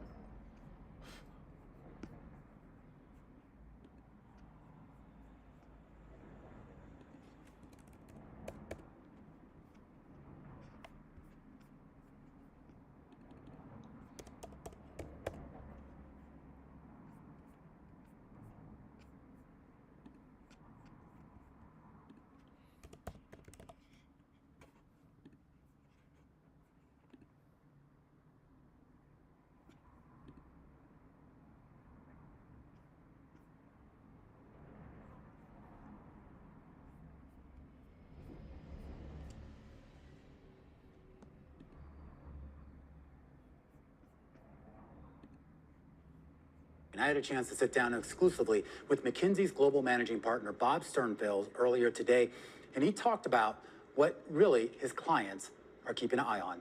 Here's a portion of that conversation. You know, one of the things that I've learned is this journey on continuing to find best talent and diversify that is one that you never really get there on. And so when you pull back, it's great to pick individual marks. But in the last 4 years, we've doubled the number of women partners in McKinsey. We've reached parity for the first time in our inbound hiring. And we're taking our own medicine, and you've seen some of this from the work we've published, to identify where the broken rung moves. You know, now we're focused on sponsorship in the middle middle tenure years to ensure that you have disproportionate odds of success going forward. And everybody should have sponsorship, by the way. But we're really focused in on that to ensure that we don't slip back or lose ground. So we're accelerating around our advancement in women, but I think we could do more. I think we could go faster. Overall, with regards to your total employee count, are you still looking to trim headcount, or are you adding? You know, we've always been adding, right? Despite what you read. McKinsey's made up of two sets of folks. We have some folks that you probably are thinking about, which are our client deployed people that go out to our clients. They live there, you know, most of the week and help drive the change that's enabled. And that's about half of our population. The other half provide support to those folks, usually from remote locations. And, you know, we have two different things going on at the same time. We're continuing to add folks who are client deployed. And we see an ever increasing need of that. And we're aggressively in the market right now looking to expand that. But we are rethinking our center-based operations by leveraging all of this new technology. And my suspicion is going forward, we will continue to look to ways to change that model, and that we will upskill folks more. We'll probably have fewer folks in the non-client deployed areas, but they will be leveraged by today's technology and AI. And that's what you see going on around us, where we've figured out a way to continue to grow this body, but we're looking to optimize this body. And so I think we can do both at the same time. How have you employed AI and some of these new technologies so far? And I mean that more so, not just on what's going on in the back office, if you will, but also for the client-facing employees. Well, you know, I maybe start with the client. And so let's start with what's going on in enterprise, both in America and around the world. And, you know, I think we are facing almost a gold rush type of mentality about the pace and scale of technological change that we're seeing around us. Things are moving really fast. And I do think that there's wonderful promise associated with this. But it's going to be hard to get there. And I think we're not talking yet enough about how hard it is to really change enterprise, to rewire enterprise, to realize the value from this new technology. And so what we're seeing in our own proprietary research is no different than some of the other public reports around this. Enterprise spend on technology is up, but real value delivery is yet to be had. And when you get to that, some of the underlying causes are, you got to think about domain-specific applications around this. And what matters in a bank is different than what matters in a semiconductor company. Got to think about changing the org model. You know, what does the org model look like in 5 years' time? And what does that mean for the skills profile as you think about the skills that employees need to be able to leverage this technology?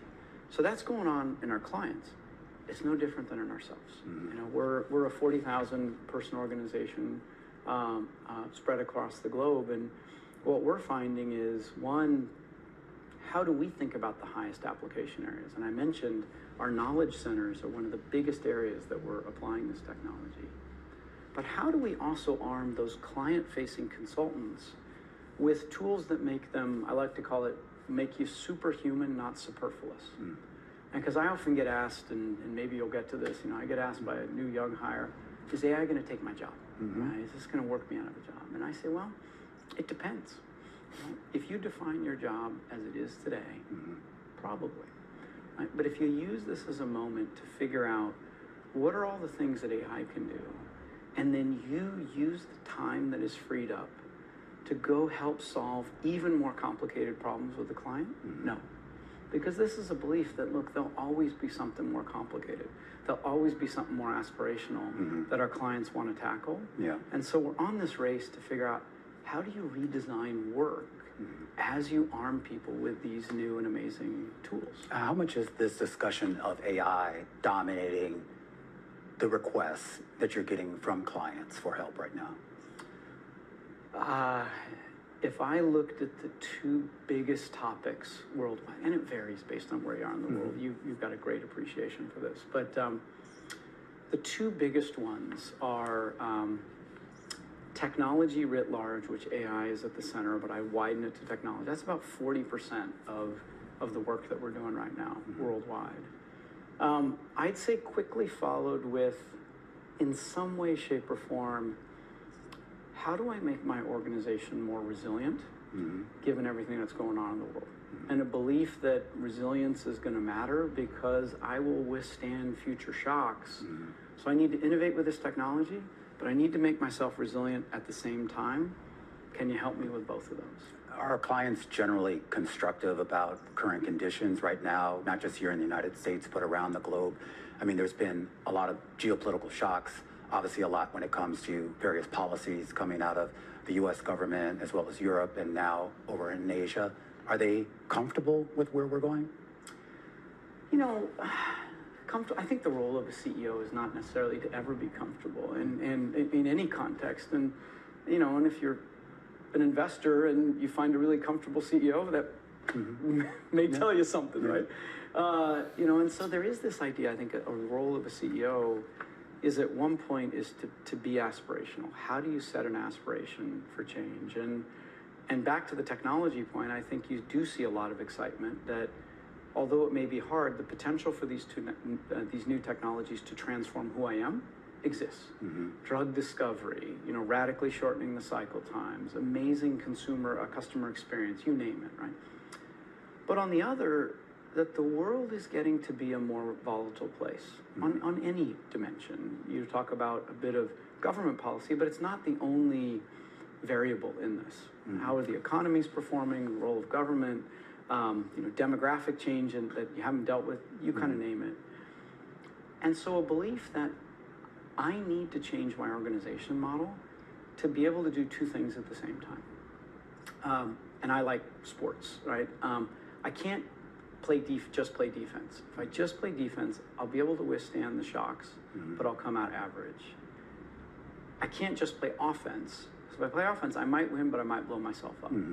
So how do I play offense and defense at the same time with a recognition that I'm gonna have more things thrown at me going forward as a matter of course, that things won't go back to normal, that we're in a new normal now. It's and a how new do I normal. navigate through this? It's also a bit of a chaotic normal, and I'm wondering if that's actually helped McKinsey's business. You know, the first thing I would say is I think that idea of more chaotic depends on where in the world you sit. You know, if you talk with CEOs in Brazil, they might say, to your point, it's been chaotic for a long time, and we just have the muscle to navigate through, whether it's inflation, whether it's a pandemic, et cetera. Like, this is the normal of operating as a CEO in Brazil. I think it is a bit different operating in the US and in Europe. And so that idea of more volatility going forward, I think is now sinking home in some of the largest economies. You know, it's lonely, I think, particularly as a CEO right now, on how do you navigate through this? Because you have a lot of different stakeholders. You might have a board that is really focused on, are you sure you're doing everything you can to protect the institution? You might have employees that say, what's the security for me? You have a different interaction with governments around the world, and their involvement or not with your business has changed. You have technology providers saying that, are you really moving fast enough on this technology? And then you have this belief of, look, I was brought here as CEO for a reason, which was to lead us in a way that is going to differentiate myself from my competition.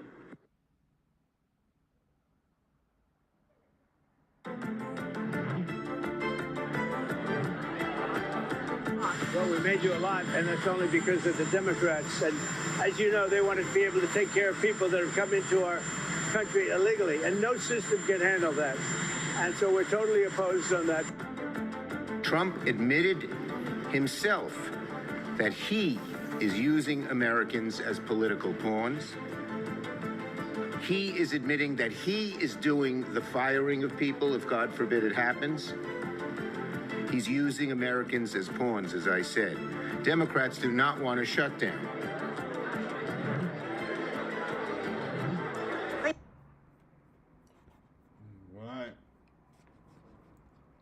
coming up to Power Hour.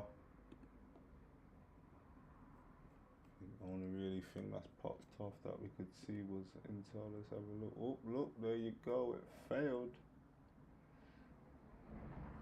But it's only a rumor for now.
My phone is messed up, man.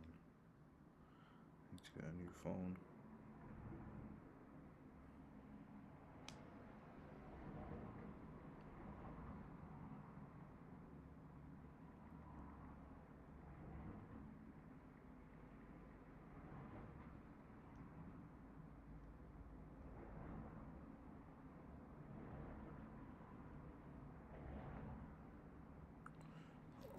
Let's not worry about that right now.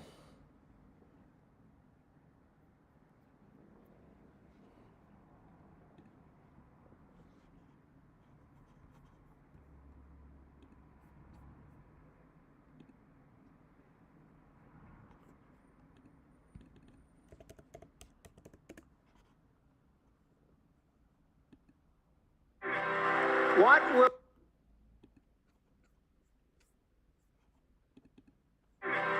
what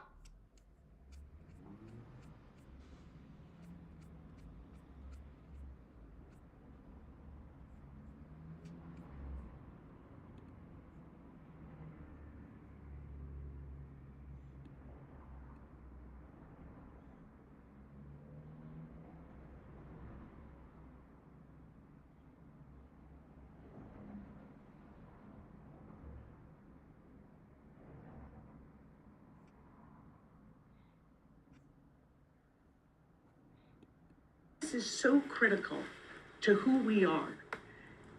And what they are saying in response is the only defense they have is a fundamental lie about who we're fighting for. And This fight, we don't know how long they're going to prolong this shutdown. We don't know if they're going to continue their abuses of ignoring bipartisan spending agreements we've come to in the past. That's up to them. But we know this. We were sent here to fight for everyday people who are not making it in this country. And that's whose side we'll remain on. With respect to this question, I would just say, count me in on that poll, right? I'm a Democratic voter and I oppose a shutdown. House Democratic Caucus opposes a shutdown. Republicans have led to this shutdown. Democrats fundamentally, we want to make government work. We know government can be an instrument of good. We know government can be a backstop that helps people. We know government in this moment, in this case, offers health care to people. That's why we're here. That's the importance of keeping government open. That's why we're fighting. That's why we're pushing. We're pushing for communities like all of ours who have thousands of kids who get nutrition programs, who are fed have food on the table because of government, because of the work that we've done, and that is under attack. Thousands of kids who won't have health care if these Republican policies go into place. That's why Democratic voters and the Democratic caucus and Democrats around the country don't want shutdowns, because we believe that government can be an instrument of good. It is a long-held belief that it can. We want to ensure opportunity for our kids, and we just know, is what Clark said, America is too damn expensive. I can't listen to the bullshit. All that meow. We ain't hearing that. To give the people what they want. Fix the problem. Fix the problem. That's all we want to hear. All this back and forth talk. Meh. No, thank you.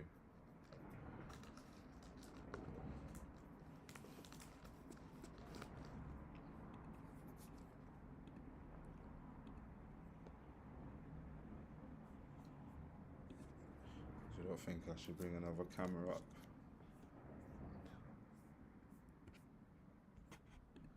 You lot okay not seeing me, right?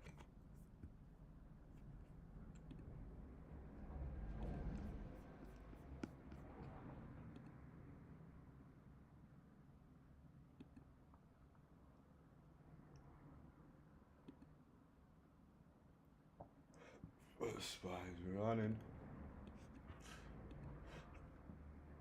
All-time high.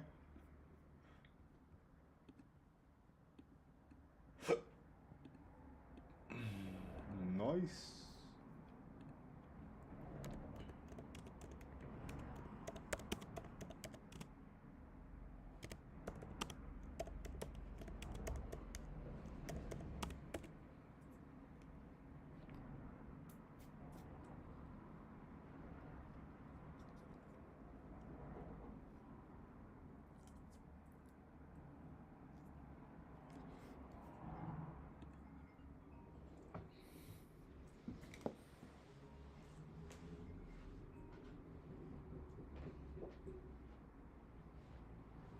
What up?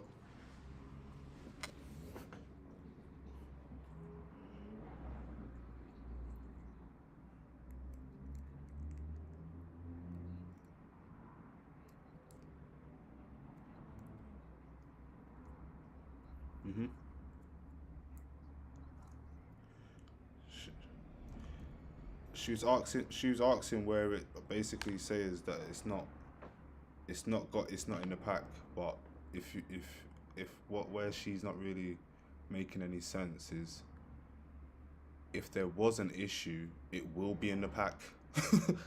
There's no issue. Do you understand? It has to be in.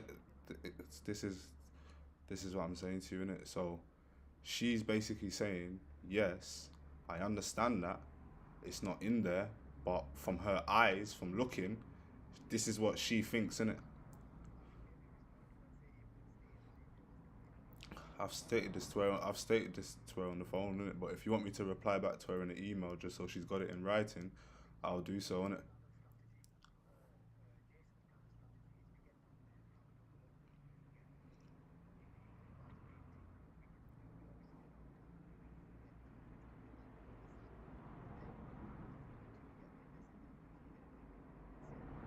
You don't even need that one like that. You can do it yourself, buddy. It take you about what, half an hour. If you're gonna obviously try and blitz the whole place, then obviously yeah, you're gonna need to paint it regardless. Remember, innit? How does that go from that one room to every room upstairs now?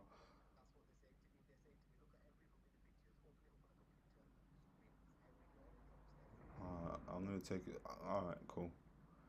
But like I said to you, like I said to you, I know someone that's been in the property, innit? And I phoned the person today once I had the complaint. And that person was the person that's actually recorded the videos that I'm sending to you. And they're telling me it's the person, that's the agent, the person that's on the phone is a friend. They've been inside to view the property for me, innit? So they're telling you off of pictures, and I'm telling you from someone that's been on the inside of the property. So to give everybody a peace of mind, let's just get the key, go inside, and have a look. But I'm saying to you, their concern was that room. So if you can take something and obviously do it while you're there, then exactly. But now you're saying it's all of them. It doesn't make sense. But like I said to you, from my knowledge and my previous background, if there was an issue, everything should have been stated in the legal pack.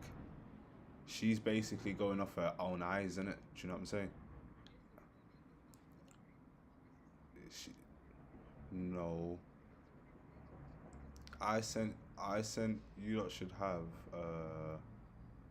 there was like, you remember, you don't need to forward it. If you give me 2 seconds, I'll open up my emails now, innit? Give me 2 seconds. It's just that I'm streaming at the same time, innit?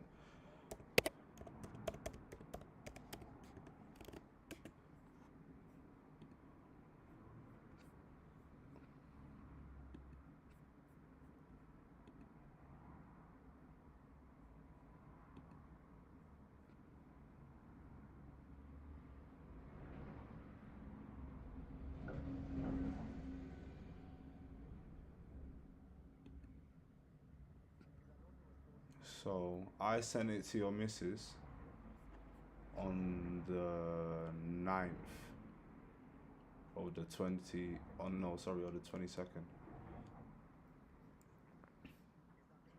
It's the buyer's pack, innit? So it has it's got all the files in there.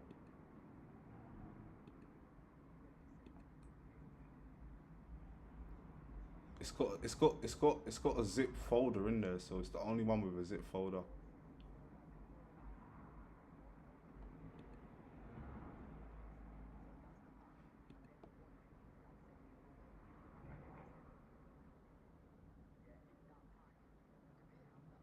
Of course they do. I've sent it to them in the email. Hello? Oh.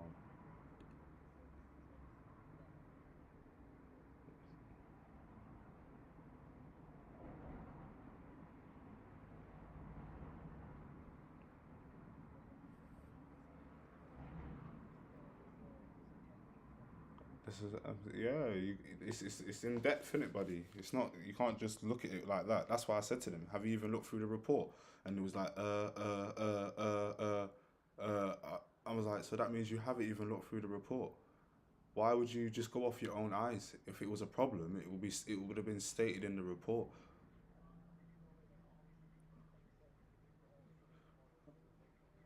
Yeah, I think if I'll be honest with you, buddy, I wouldn't even let these people deal with this mortgage, innit? If I'm being honest with you, it seems from the start of dealing with them, it's just been like a bit of a tit for tat kind of thing, innit? They don't really know what they're doing, innit? But like I said to you, I've already rang um, the person that my mortgage guy that normally deals with us, but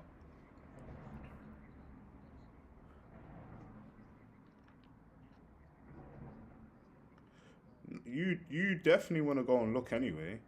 Do you know what I'm saying? Just to go and give you the peace of mind, like it makes sense.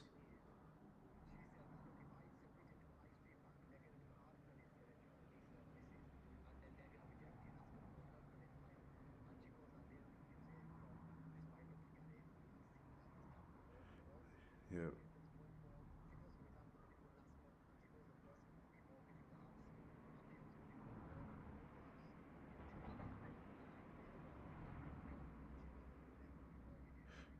Yeah, but that's if you're already in the property, innit, and it was that severe, innit, you would have just done it. You would have just done it before. Yeah, no, I get it. I get where she's coming from, innit, where she doesn't want to take the risk. I get that part, but if you're jumping at us and making it say like, yeah, this is definite, when I'm saying if it was definite, it would be in the pack, innit? Because obviously, like I said to you, innit, it's gonna make your missus and you lot start freaking out. Do you know what I'm saying?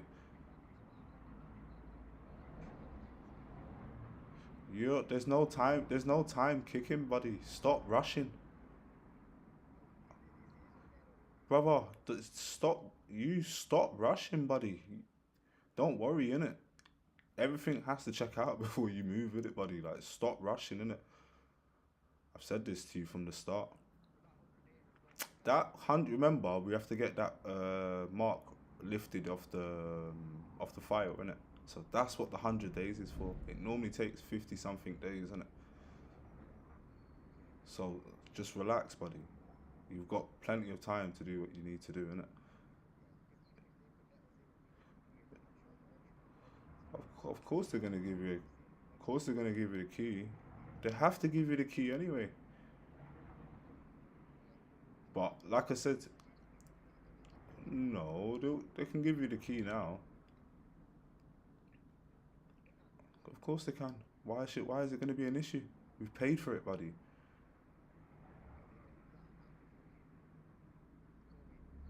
No, this is what I want you to do, innit? Ring a builder, yeah? Get a builder to come with you, innit? So you've got a professional eyes, innit, looking at it, innit? Not just someone just, giving it a blank from a video and a mortgage person, innit? Take a builder. I'm already gonna do that for you, innit? But I'm just saying to you, innit, what you need to do on your side, innit?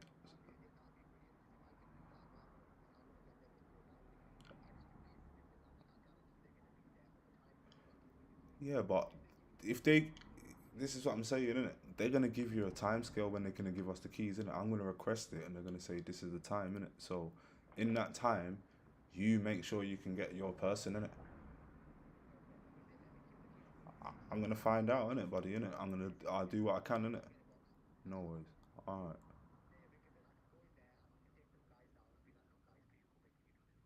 right. Buddy, I don't think it's. I don't. I think they're blowing it out of proportion, innit? If I'm being honest with you, innit? But what I'm gonna do though, because I've not looked at it on my actual computer as well, I'm gonna take it to my computer shortly. After this, I'm gonna take it to the computer, innit? Obviously, it's a bigger screen and a bit more clear, innit? But like I said to you, hand on my heart, buddy. I know someone that's been in there, and they're telling me no. So this is just a little hurdle that we just obviously got to give them peace of mind because they're trying to cover your back as well, innit? So let's not give no complications. Let's just get this key. Let's have a go and look for ourselves, and then give everybody a peace of mind, innit? I will do. I will do. Is your missus happy, buddy? Let her speak as well, though, please, because put me on loudspeaker.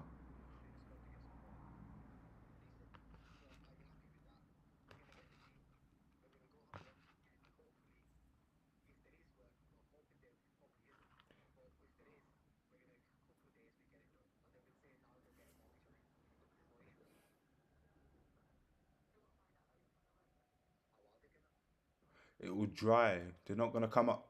Basically, this is all it is, my love, is paint in it. There's a paint that you can get that you can put on the wall. I think it's about, if I'm correctly right, it's about £200 for a wall. Okay, so if this is the issue on this one wall that they decided that this issue was, we'll just obviously. Okay, you can't say the whole house, buddy. Like I said, let me have a look. But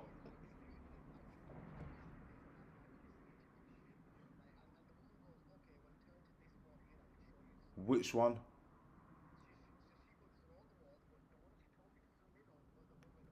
Yeah, but that's not thingy on the wall, buddy.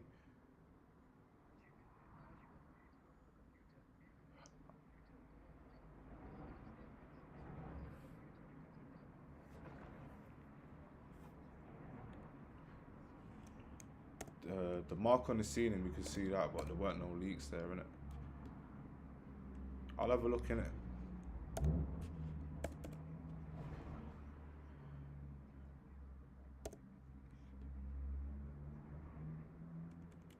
We'll have a look in it. Like I said, my body went from the outside. Obviously, where's that? That's gonna be on the other. That's gonna be on the rear end of the property, right?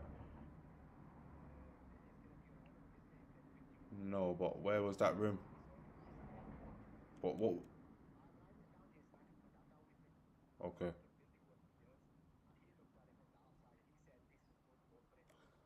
Well, there you go, buddy. My my guy said the same thing. Like we said, let's give your missus the peace of mind. Let's get on the inside because we should be going on there anyway. So I just don't want her to start panicking and freaking out.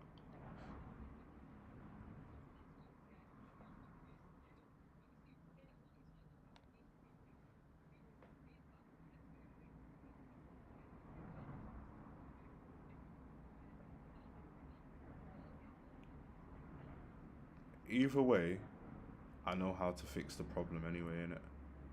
No matter what happens, you're getting this house, okay? Just hear me. Just hear me out.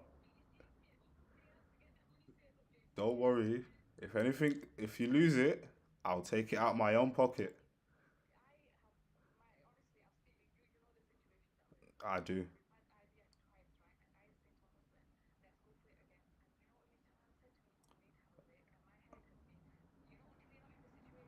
You don't understand. Yeah. Mm.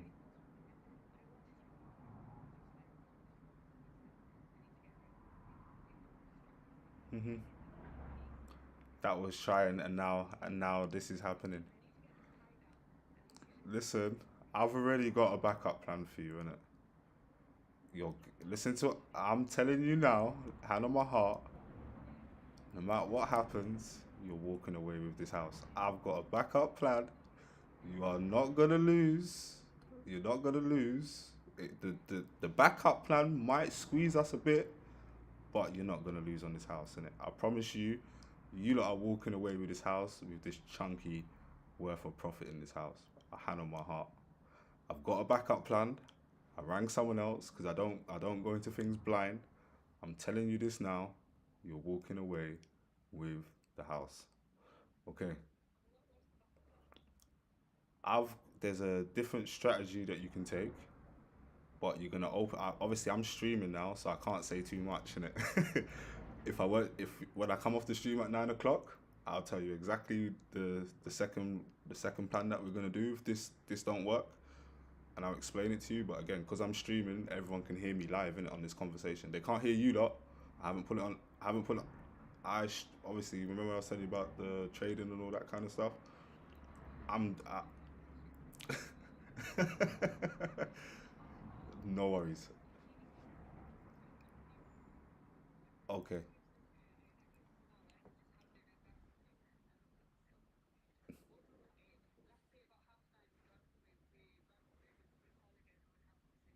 Okay. Sounds beautiful. Okay. Speak to you soon. God bless you. Bye bye.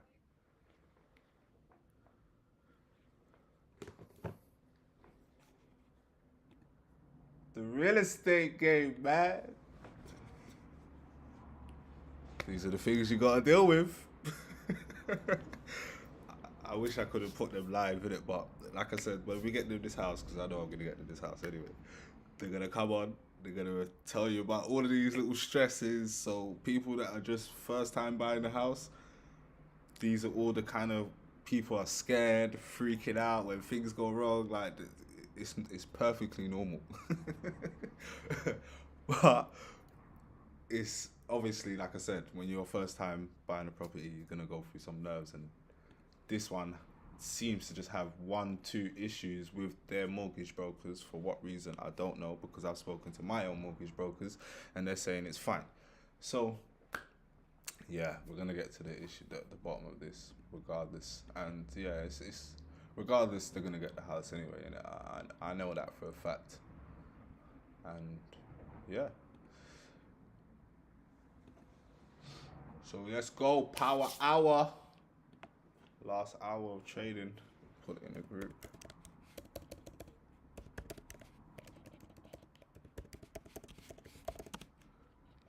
And everything I do, it's all legal. We don't break no rules.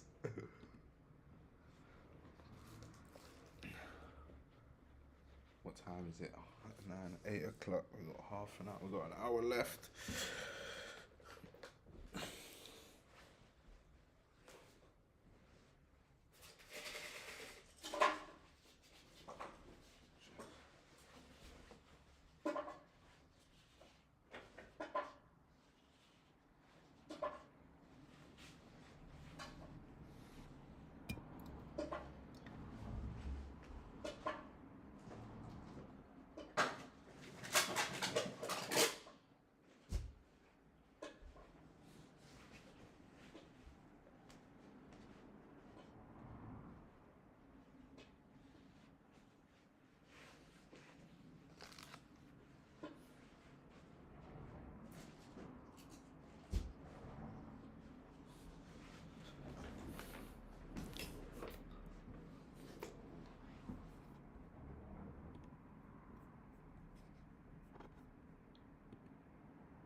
What was I meant to do?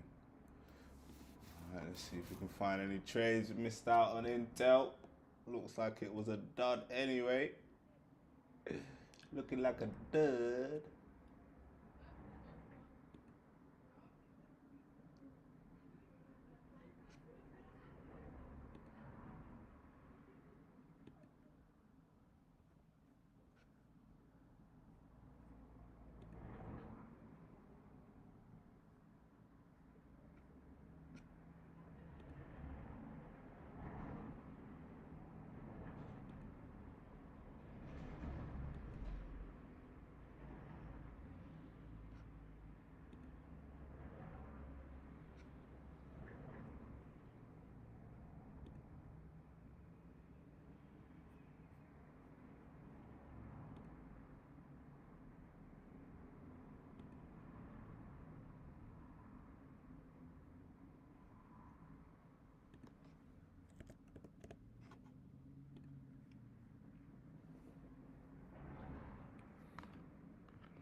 You know what they say?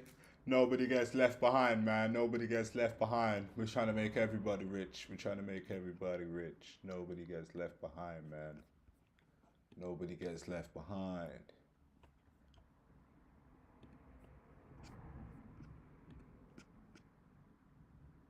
Hopefully the stream gives more clarity. You know what I'm saying?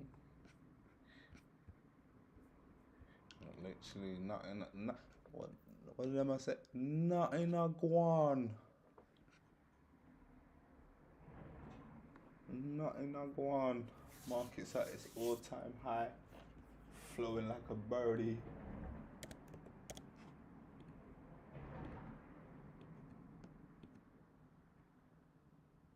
Flowing like a birdie. 6.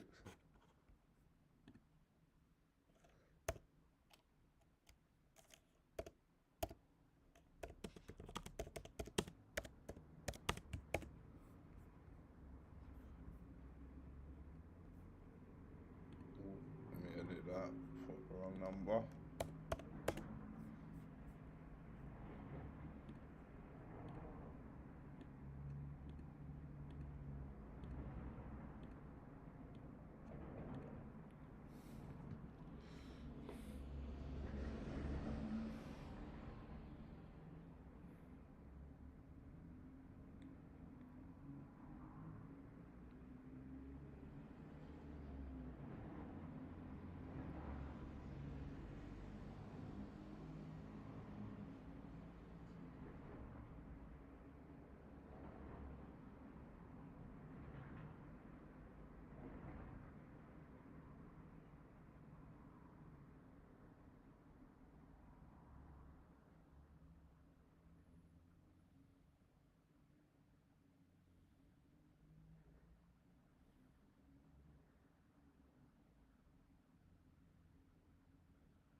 down. We have disagreements about healthcare policy, but you don't shut the government down. You don't use your policy disagreements as leverage to not pay our troops, to not have essential services of government actually function. You don't say the fact that you disagree about a particular tax provision is an excuse for shutting down the people's government and all the essential services that come along with it. So if they want to talk about how to fix American healthcare policy, let's do it. The Speaker would love to do it. The Senate Majority Leader would love to do it. Let's work on it together. But let's do it in the context of an open government that's providing essential services to the American people. That's all that we're proposing to do. And the fact that they refuse to do that shows how unreasonable their position is. I think we're headed to a shutdown because the Democrats won't do the right thing. I hope they change their mind, but we're going to see. Whatever our disagreements are, let's negotiate with them. Let's talk about them. Let's figure out a bipartisan solution, but you don't shut the government down. In other words, you don't put a gun to the American people's head and say, unless you do exactly what Senate and House Democrats want you to do, we're going to shut down your government. That's exactly what they're proposing out there.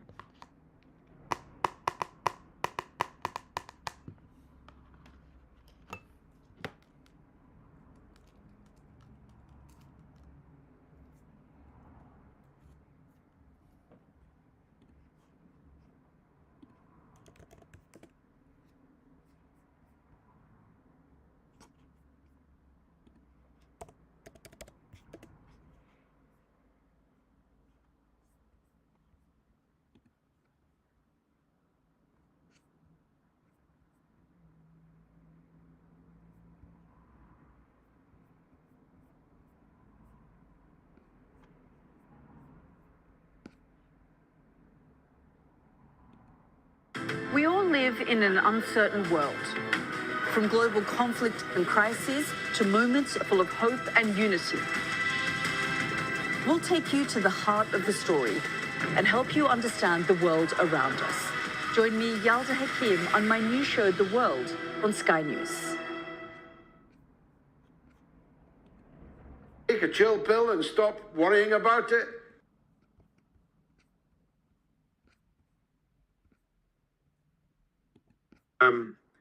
This is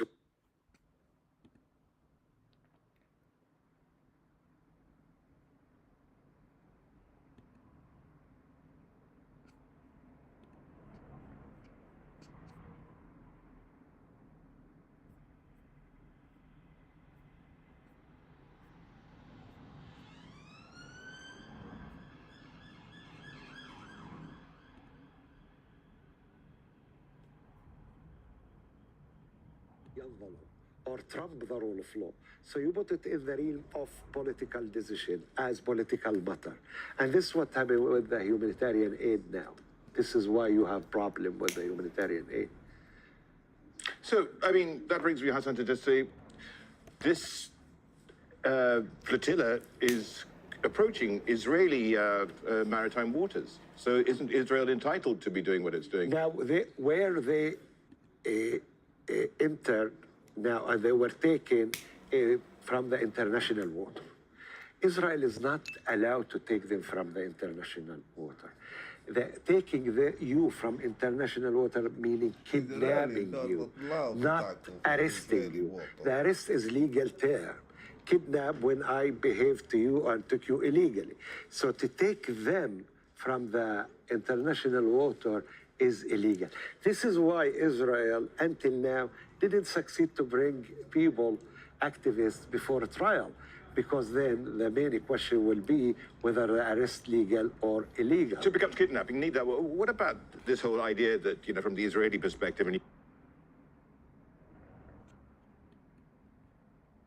motivation, our love for life, something which, she, Sir David, myself, many others share, but how we could make sure that we modified the way that we delivered our message to get the maximum effect.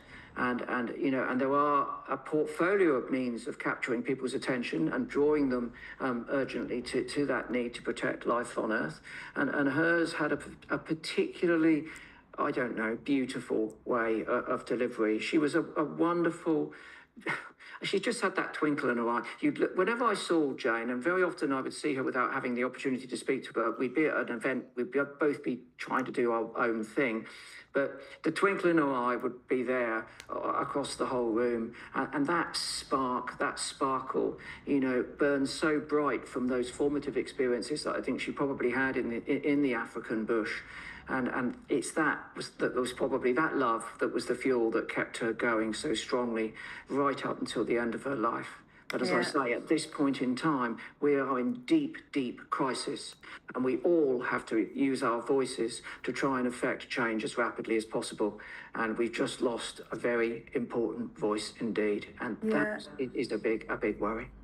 Yeah, like you said, she wanted to talk about the urgency, but her message was always one of hope. Like you said, you mentioned yourself, Dame Jane Goodall, Sir David Attenborough, all very different styles of communicating about the natural world and the challenges facing it. Jane always had an optimistic view, which, you yourself, I'm sure, at times is hard for people to see, given what we are now privy to through documentaries like the ones you make and others. But she always had that hope and optimism in her message. Well, we do have at our disposal an enormous capability to, stop the problem, to repair, restore, reinstate the natural world. We have learned to understand what those problems are. We've identified them. In many cases, rather than focus on the problem, we've also focused on the opportunities that dealing with it, offers us. When it comes to fossil fuel usage, we have alternatives. We have renewables. We have wind. We have solar. We're working on wave. There's real hope there. What's frustrating is that all of those tools, if you like, are in the box, but the world leaders are not taking them out and using them. And that's what we, as advocates for life, those of us who get up in the morning and whose spirits are uplifted by the simple engagement with the song of a bird, the colour of a leaf, or the tickle of a chimpanzee's finger, have to do at this point. We're not lost, but we're in danger of losing unless we act very quickly. And Jane understood that. That's why she was on the road until she was 91 years old. She couldn't give up, because give up is to lose everything, and we simply can't afford to lose it. Chris, it's a powerful message. Thank you so much, Chris Packham there, reflecting on the life and legacy of Dame Jane Goodall. A quote that caught my eye today about our changing world from Dame Jane Goodall. You cannot get through a single day without having an impact on the world around you. What you do makes a difference, and you have to decide what kind of difference you want to make. Dame Jane Goodall, who has died at the age of 91. Now, in other news, a company linked to the Conservative peer, Baroness Mone, has been ordered to repay the government £122 million for breaching a contract to supply PPE during the pandemic. PPE MedPro, led by Baroness Mone's husband, Doug Barrowman, was awarded a contract to provide 25 million surgical gowns, later judged to be faulty, after she recommended the firm to ministers. Our business and economics correspondent Paul Kelso has this report. It's May 2020, the first wave of COVID-19 has hit, and the NHS is scrambling for PPE. In the House of Lords, a Conservative businesswoman, Baroness Michelle Mone, sees an opportunity. Using her political contacts, including former Minister Michael Gove, she recommends a company set up by her husband to a VIP fast lane for PPE procurement. PPE MedPro won more than £200 million worth of contracts, but 25 million sterile gowns were unusable. Almost 5 years on, the High Court has ruled the company was in breach of its contract and must repay £122 million. COVID family campaigners welcomed the ruling. Really pleased. It really needs to be, it needs to have happened. That PPE and that money spent while we lost our loved ones and we couldn't visit our loved ones because there wasn't PPE to visit them while they were dying. And they've profited from this. They shouldn't have profited. They've taken taxpayers' money, and it needs to all be reclaimed back. The couple reacted furiously, insisting they are the victims. On social media, Baroness Mone called the ruling an establishment win, and in a statement, her husband, Doug Barrowman, said it was a travesty of justice. But a Labour government that pledged to pursue COVID profiteers was quick to celebrate. This is an independent decision from the High Court, and I'm pleased with their decision because they should never have got their hands on this.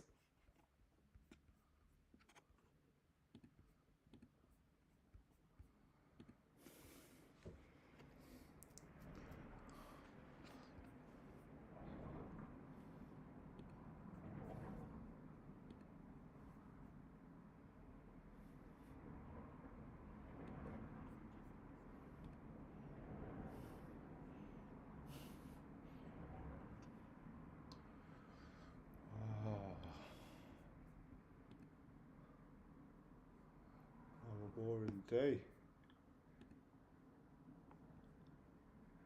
51 in a million volume. Not bad. Not bad.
trade, waiting for the trades. Missed out on Intel.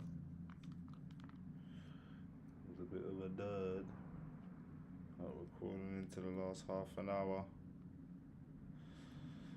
Can't hang out after the stream because I got some calls to make, you can see. But I might pop back on afterwards. You know what I'm saying?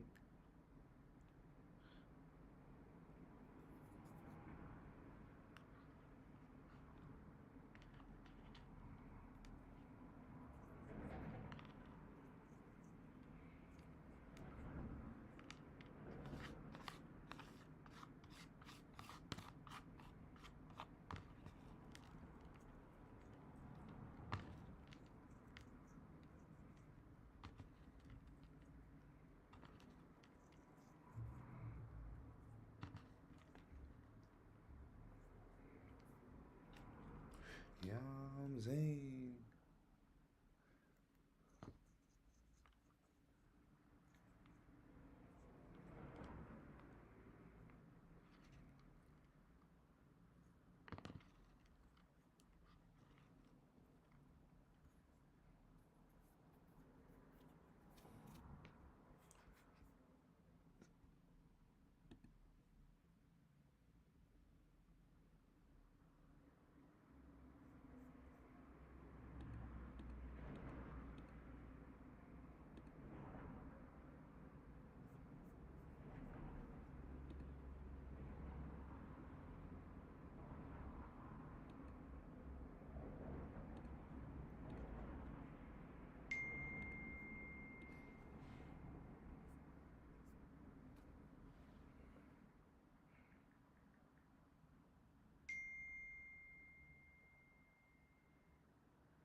Where the trades at?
Did you know?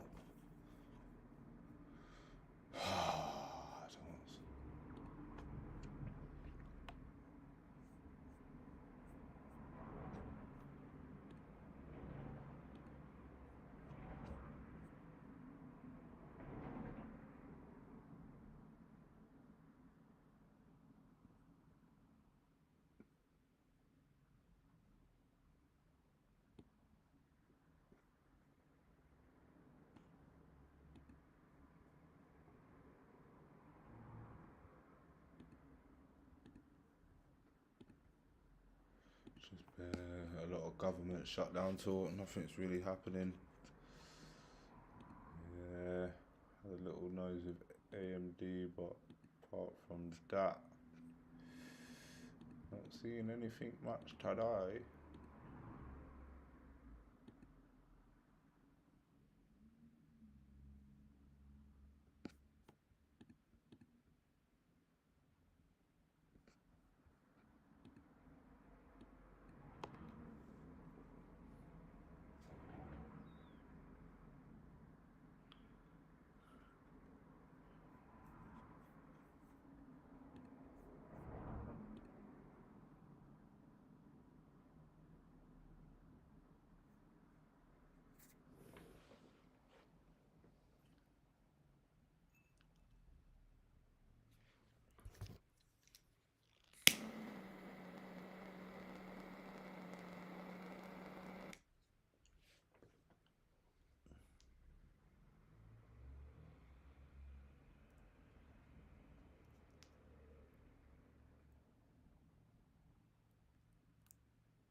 If anybody makes any music as well,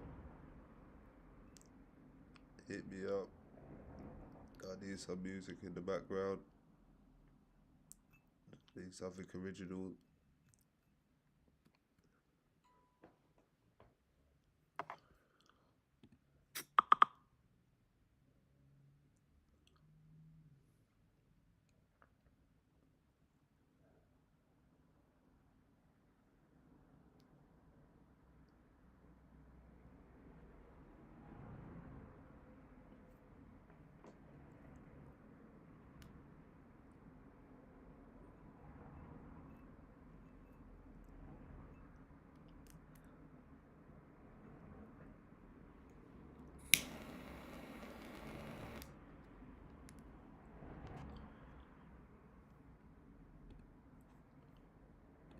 Can't see nothing, honestly, apart from that AMD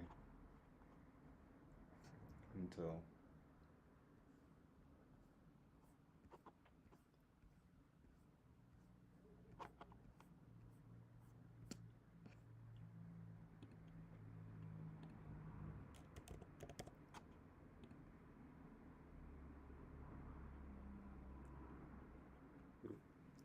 Look, Intel started to run back up.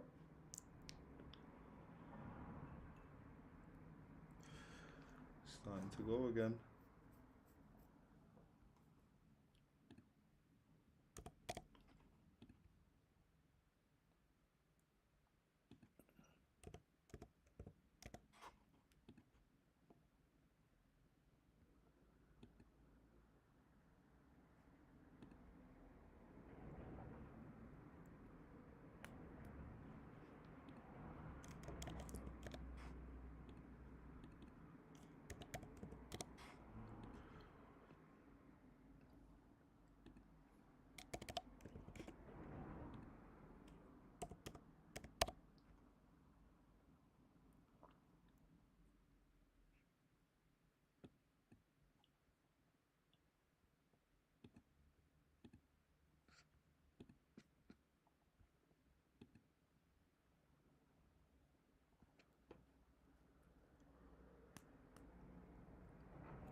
Just some defense information.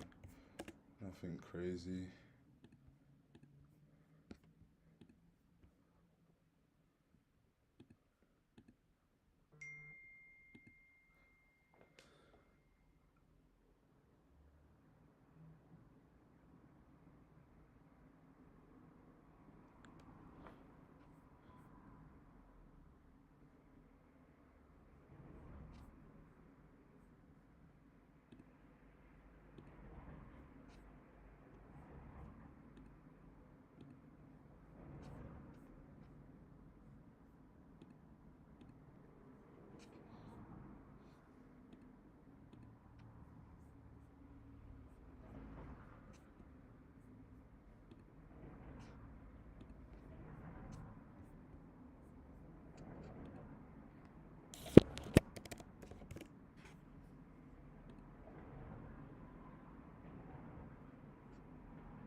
Come on, give me some.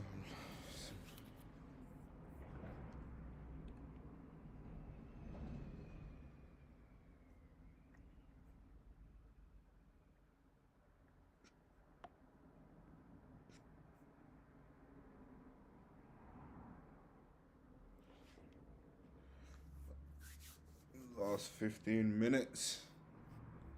I'm here, but I'm just trying to see where we can find anything.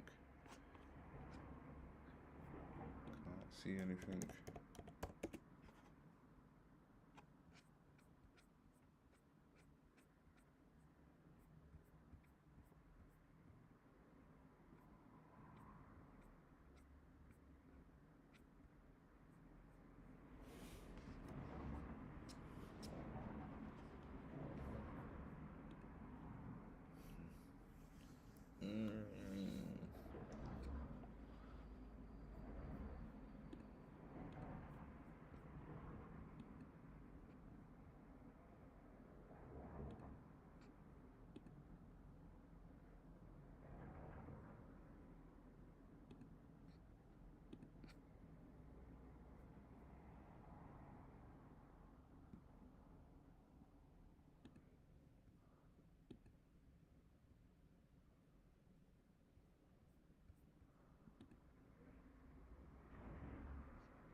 Start on that.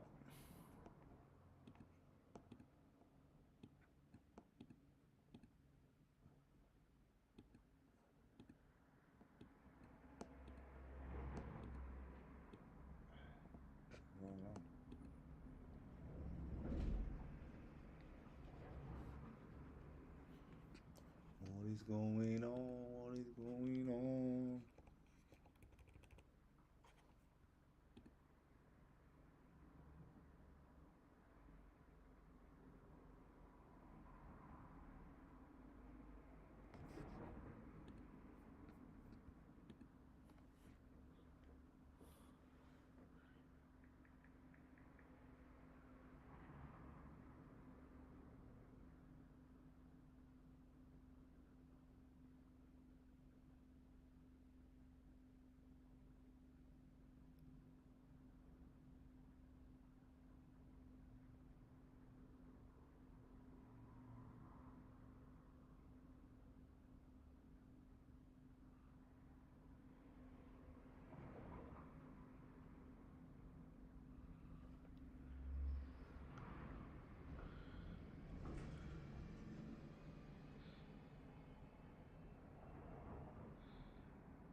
Looking into the last 10 minutes. What's new out there? What's new out there? Anyone seen that new stuff that they're talking about and Jay-Z buying this casino? I see your boy Nas is buying one. The guys are flexing the muscle.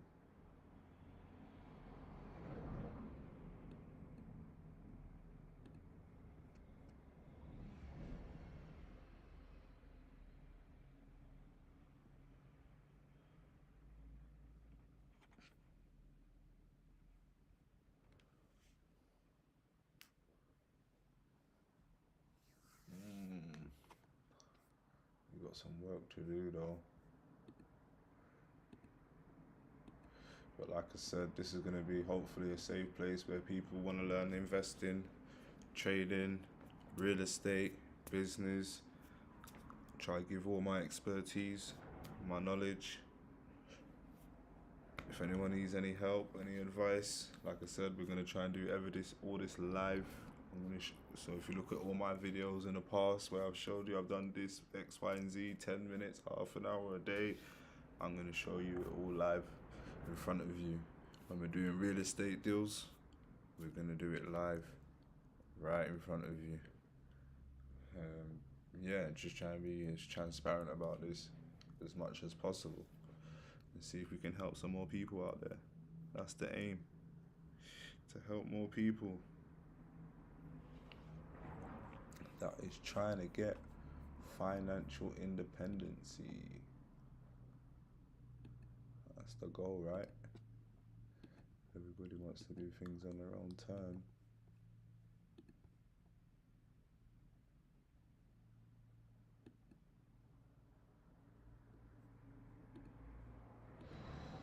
So yeah, oh look, Intel's running. Oh, we gonna got some of that.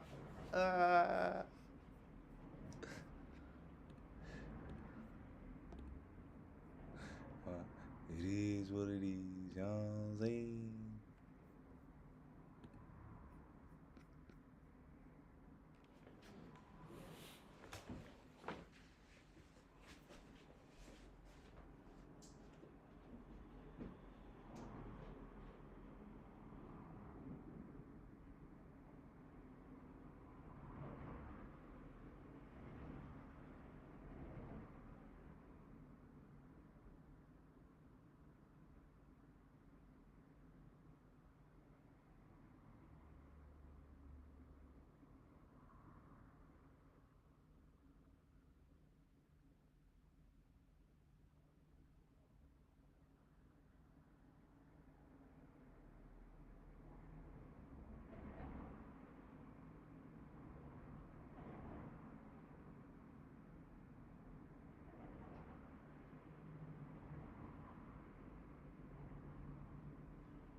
So, walking into the last, what,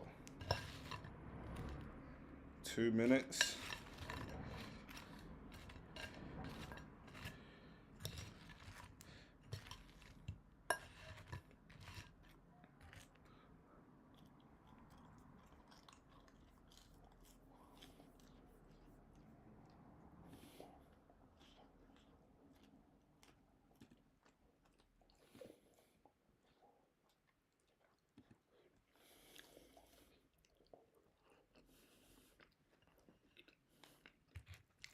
Not that, and trouble's the winner, baby.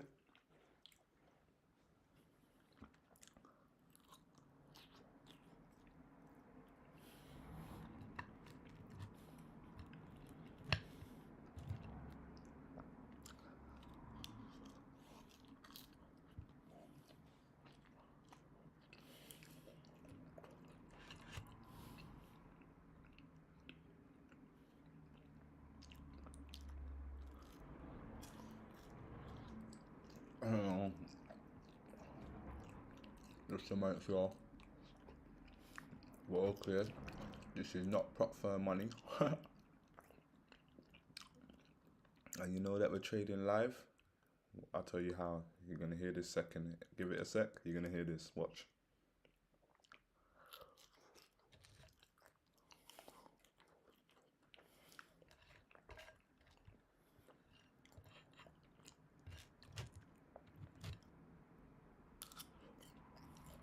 Ready? Here it comes.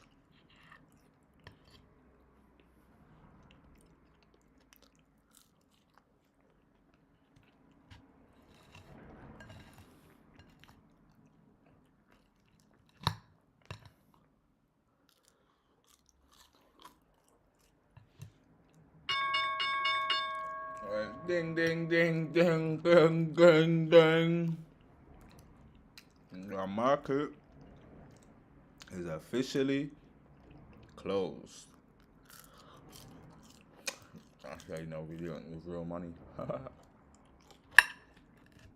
Not your prop firm, fake account. But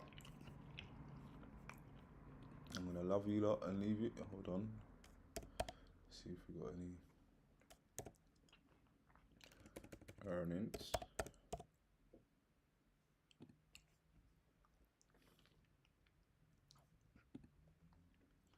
Who have we got? Oh, nothing special.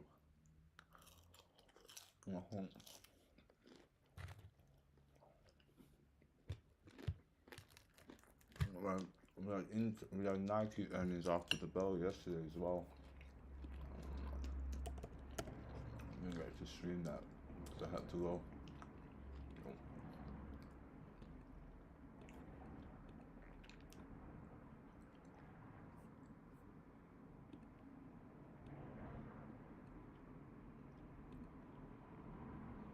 That's not bad. $5 move. Not too great, but better than nothing. Try to run. Tried to run today. People would have got trapped.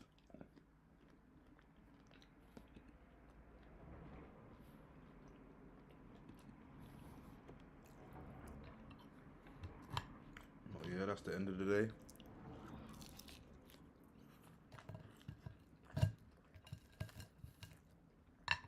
I'm gonna love you and leave you up. God bless you all. Stay safe. Follow me on Instagram. These videos are all going to be pre-loaded on YouTube, so you can go back and watch it if you feel like.